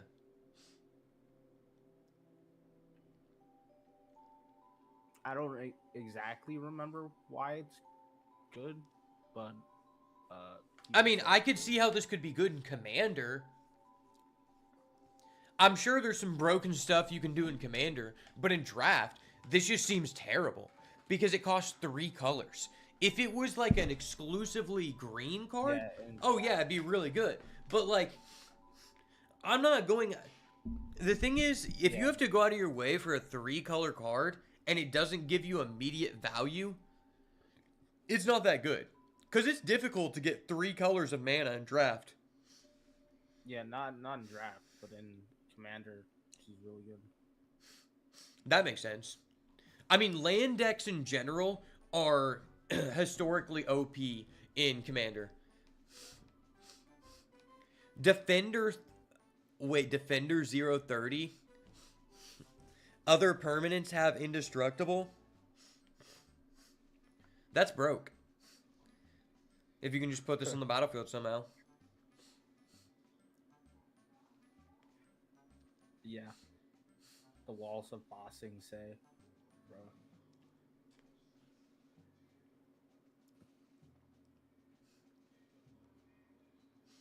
Oh, I played Commander with Ozai, the Phoenix King.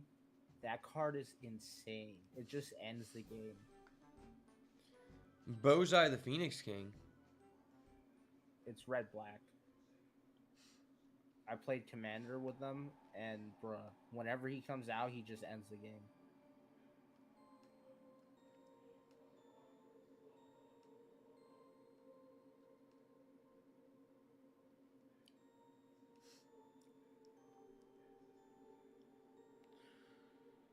I mean, that seems okay, yeah.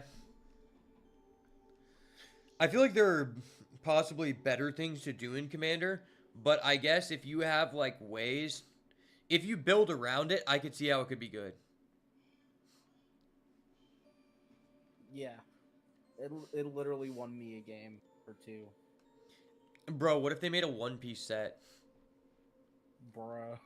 That would be insane. I don't think they'll ever get the rights to the IP to do that because there's already a One Piece card game. But I do think, like, unironically, the One Piece IP, like, meshes so well with the Magic universe. Like, I think it meshes better than Avatar. Yeah, and they did the Avatar set pretty good. Like, I don't even think, in my opinion, I don't think that Avatar really has, like, that many characters to really build off of. Like, a lot of these characters, it's like, that's dope, this character's in here, and I remember that character. But that character was only in, like, one episode or two episodes, you know? You want to see a card that's crazy? Look at Avatar. Like, for example, it's like, Boomy. I remember Boomy. He's lit. I fucking love this character. But he's only in, like, 3 episodes. Avatar Aang is just like a card you'll never pull off unless like Yeah, which one? you get the perfect hand. Avatar Aang. 4-color. Okay.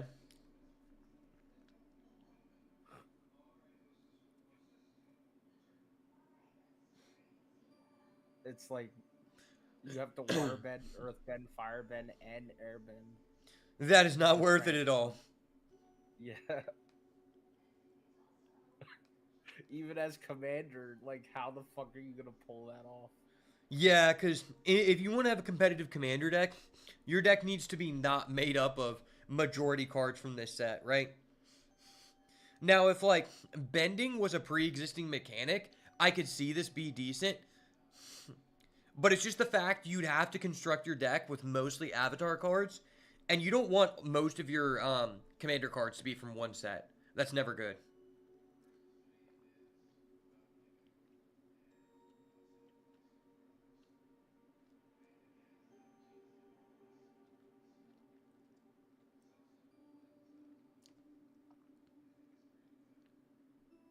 During your turn, each non-lesson instant and sorcery card in your graveyard has flashback. The flashback is equal to the mana cost. During each turn, each lesson card in your graveyard has flashback 1.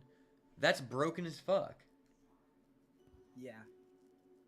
You can just disregard the first part. I don't give a fuck about the first part. The fact you can play any lesson card from your graveyard for 1 mana, that's just broken. And if you have a cost reducer, if you have anything that reduces the cost by 1, all of them just become free. Yeah, it's just Giga broken. See, that's a card that I'm actually willing to spend 3 different kinds of mana. Because you can immediately do something.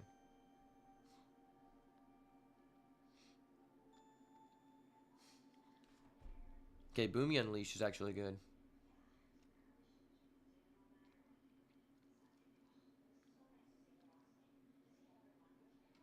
Anything that untaps lands that you tapped, that you already used, is just absolutely busted. Mm-hmm.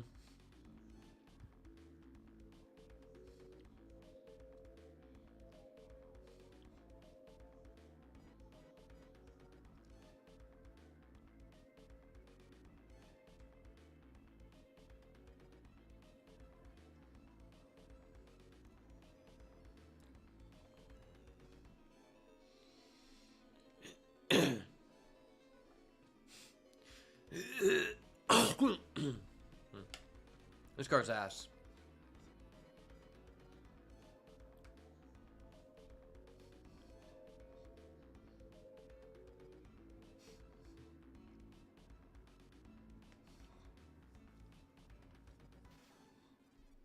This card's also ass.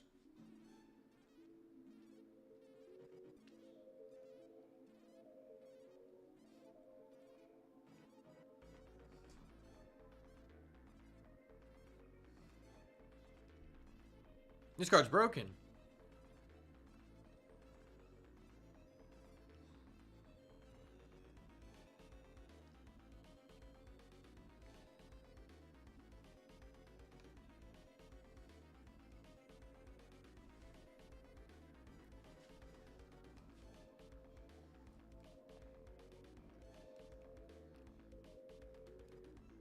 Okay, this card's actually not bad.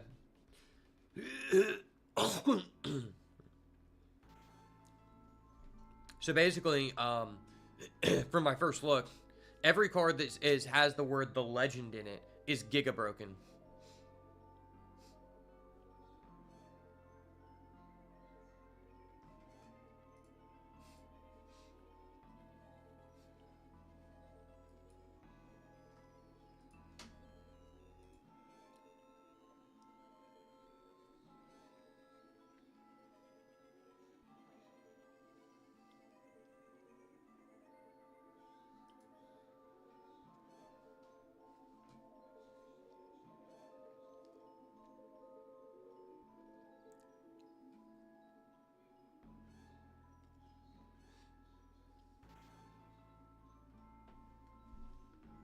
Oh, this card's actually good.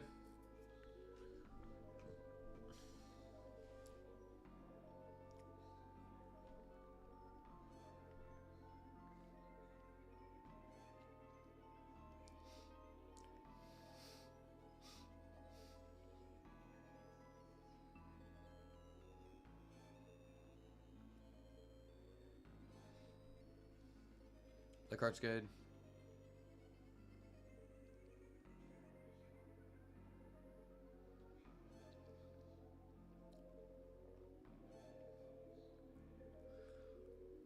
That's really good. Momo. I forgot about Momo. Yeah. There's a busted Momo card that says that when it enters, it deals 4 damage to target creature. I'm pretty sure.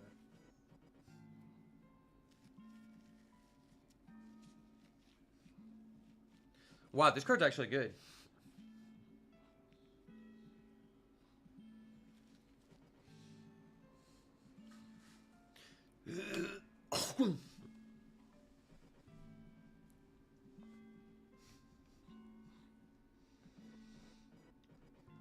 I completely forgot Momo was a character because he's so useless.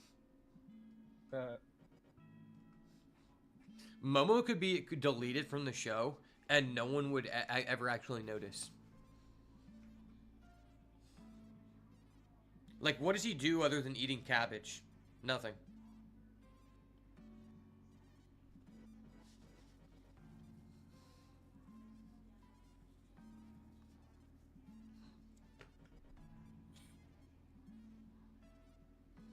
Okay, this card's actually pretty good. I don't think it should be a rare, though.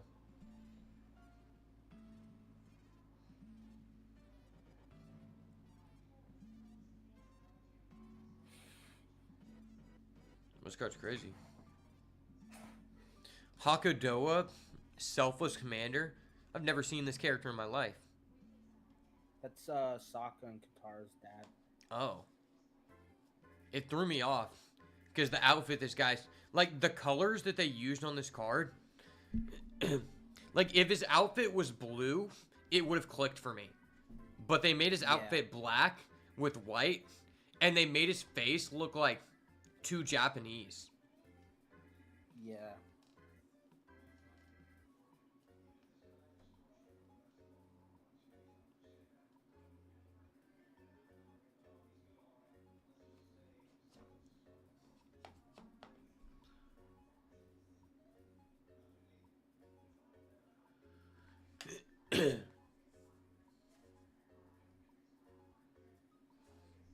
Oh, this card is crazy broken.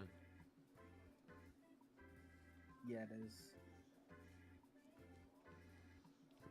Wow. Now, I don't think you'd have to be drafting a monocolor deck to make this work, but I guess if you do, it's just you win the game.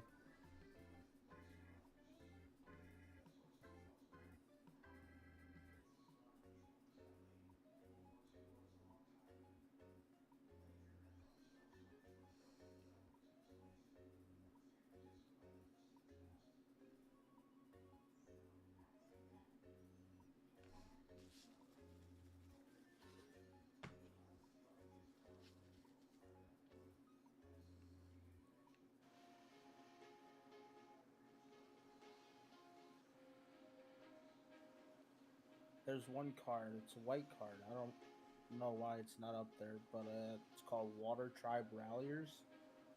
I think it's a good card. I'm only looking at rares and mythics. Is it a... That's probably why.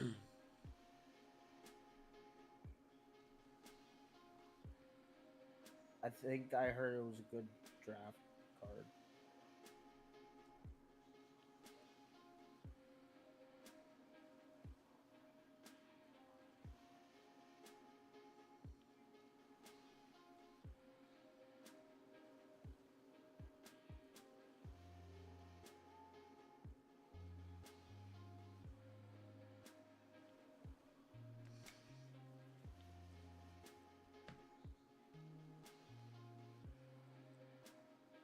That card almost killed me. Obsessive Pursuit? Yeah. I'm trying to understand it, but it's kind of complicated.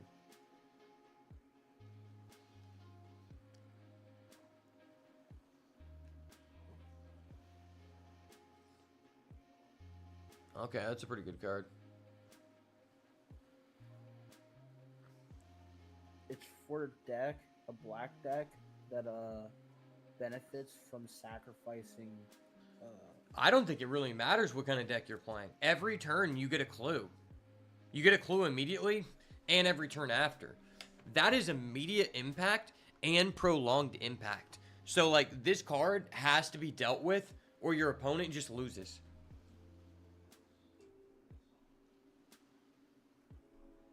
You also lose one life every time. Oh, you do? Yeah. But I guess if you sacrifice That's 3 times, you get lifelink. So I don't... The thing is, I feel like unless you're going against a like mono red aggro deck, I feel like at a certain point, especially if you're playing a sacrifice deck, you can just sack this before it does too much damage to you. Like, you're going to draw so many cards off this that you likely, if you built your deck correctly, have a way to remove it. When I was playing this card and I said I almost died to it, my opponent actually had to fucking kill it for me before it killed me. So my opponent actually saved me from dying to my own card. That's funny.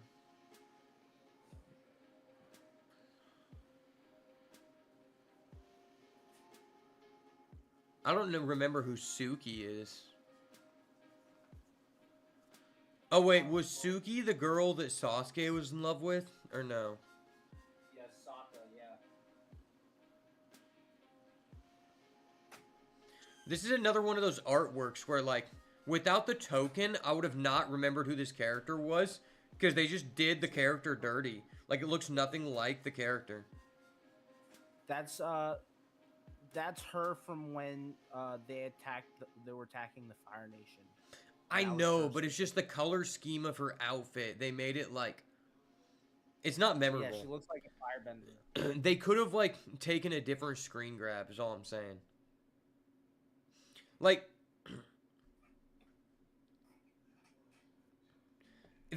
you compare that to this, and it's like Ty Lee. It's like, oh, Ty Lee's a blue card. That's kind of weird. I don't know if I remember Ty Lee. Then you realize, oh shit, Ty Lee's outfit is very, like, the contrast is so identifiable that I can determine, oh yeah, she was the firebender that was friends with the princess. Versus cards like this where it's like, Kylie doesn't firebend. She's a cheater. no, but she's a firebender. She's like a Fire Nation person. That's all. Like, Yeah. I'm just saying, like, that's identifiable in this card. Whereas this card, dude, you could literally take this picture and slap it on any random white creature with the character type soldier, and I wouldn't fucking identify that's from Avatar. That's the truth. Yeah.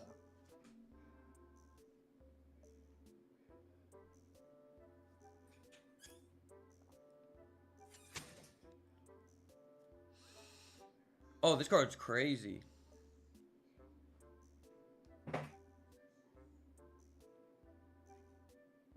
Yeah. That's crazy with the Suki, I think. Because whenever a creature leaves without dying, it creates a 1/1 ally. Oh yeah, that is kind of a combo. Well, I think this is mainly good because it has flash. Flash 3/4 flying is already like above rate in in draft. But then you take into consideration it's like, okay, your opponent attacks you with 5 creatures. You flash this in and you block, you chump block with your creatures.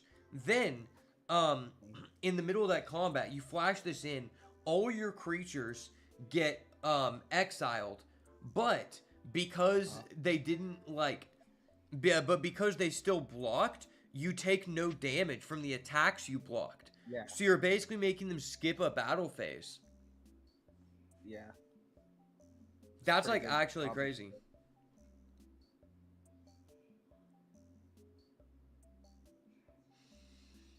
2 mana 2/2 first strike. Man, that's just great value. Good rate.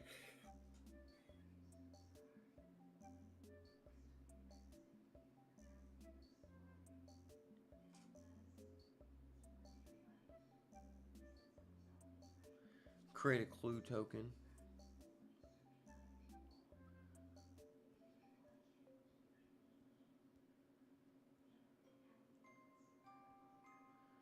This card's good. I think I've seen like 2 rares that aren't actually good in draft. Other than the lands.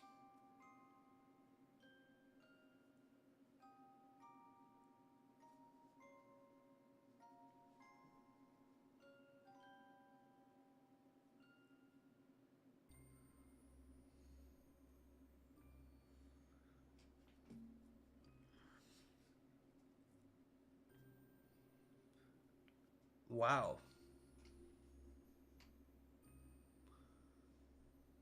Non-basic center tapped. That's so toxic. Great divide guide, bro. Oh my gosh.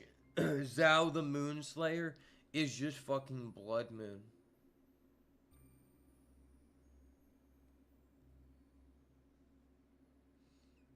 It's just freaking Blood Moon. That's disgusting.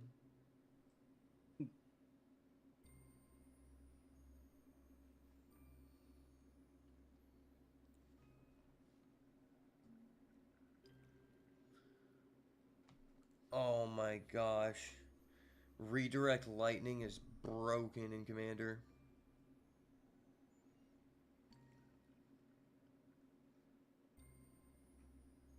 Yeah. I mean, 1 red mana, bro. You can get that so easily. Yeah, you just play this and just like cause their removal to hit their own creature for 1.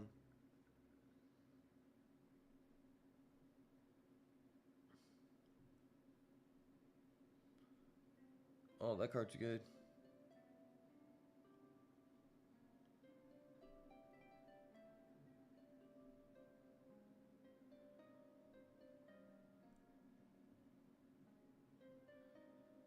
All the ascensions are pretty good.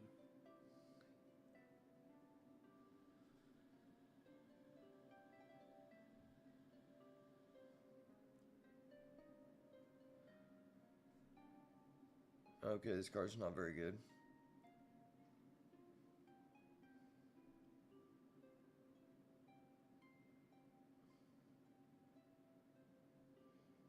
This card's also useless.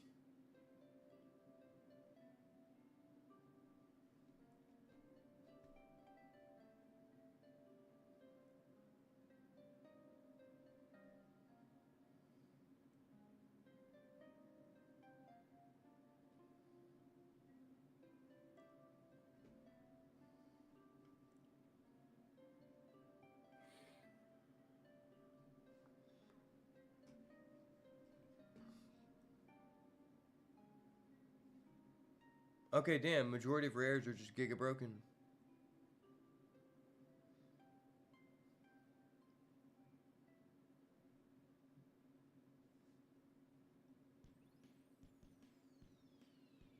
Secret tunnel.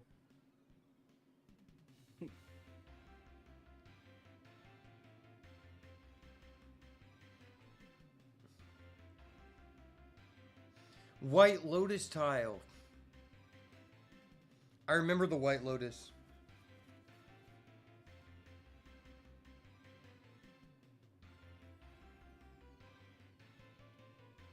That's a terrible card. They did the White Lotus dirty. Bo Fong's Bounty Hunters.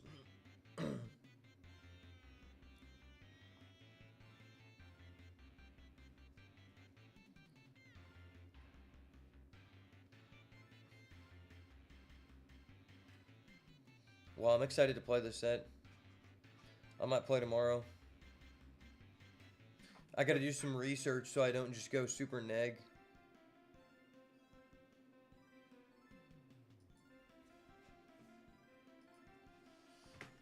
If you want to draft, you gotta actually like learn what the decks are that are good before you play, or you're just gonna go broke, basically. Yeah.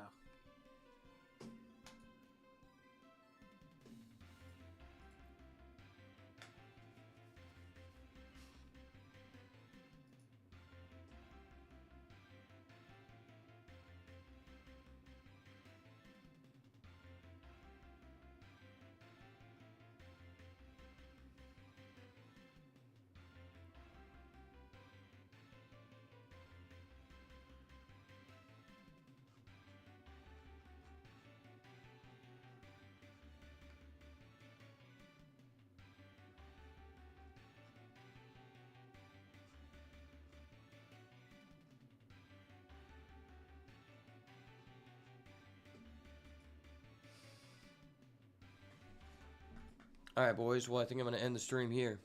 Thank you so much for watching. As always, may the Lord bless you, keep you, bestow his countenance upon you, and give you peace. And as always, you already know, if it's not the goo, it's got to go. We'll see you in the next one. Hopefully play some Magic soon.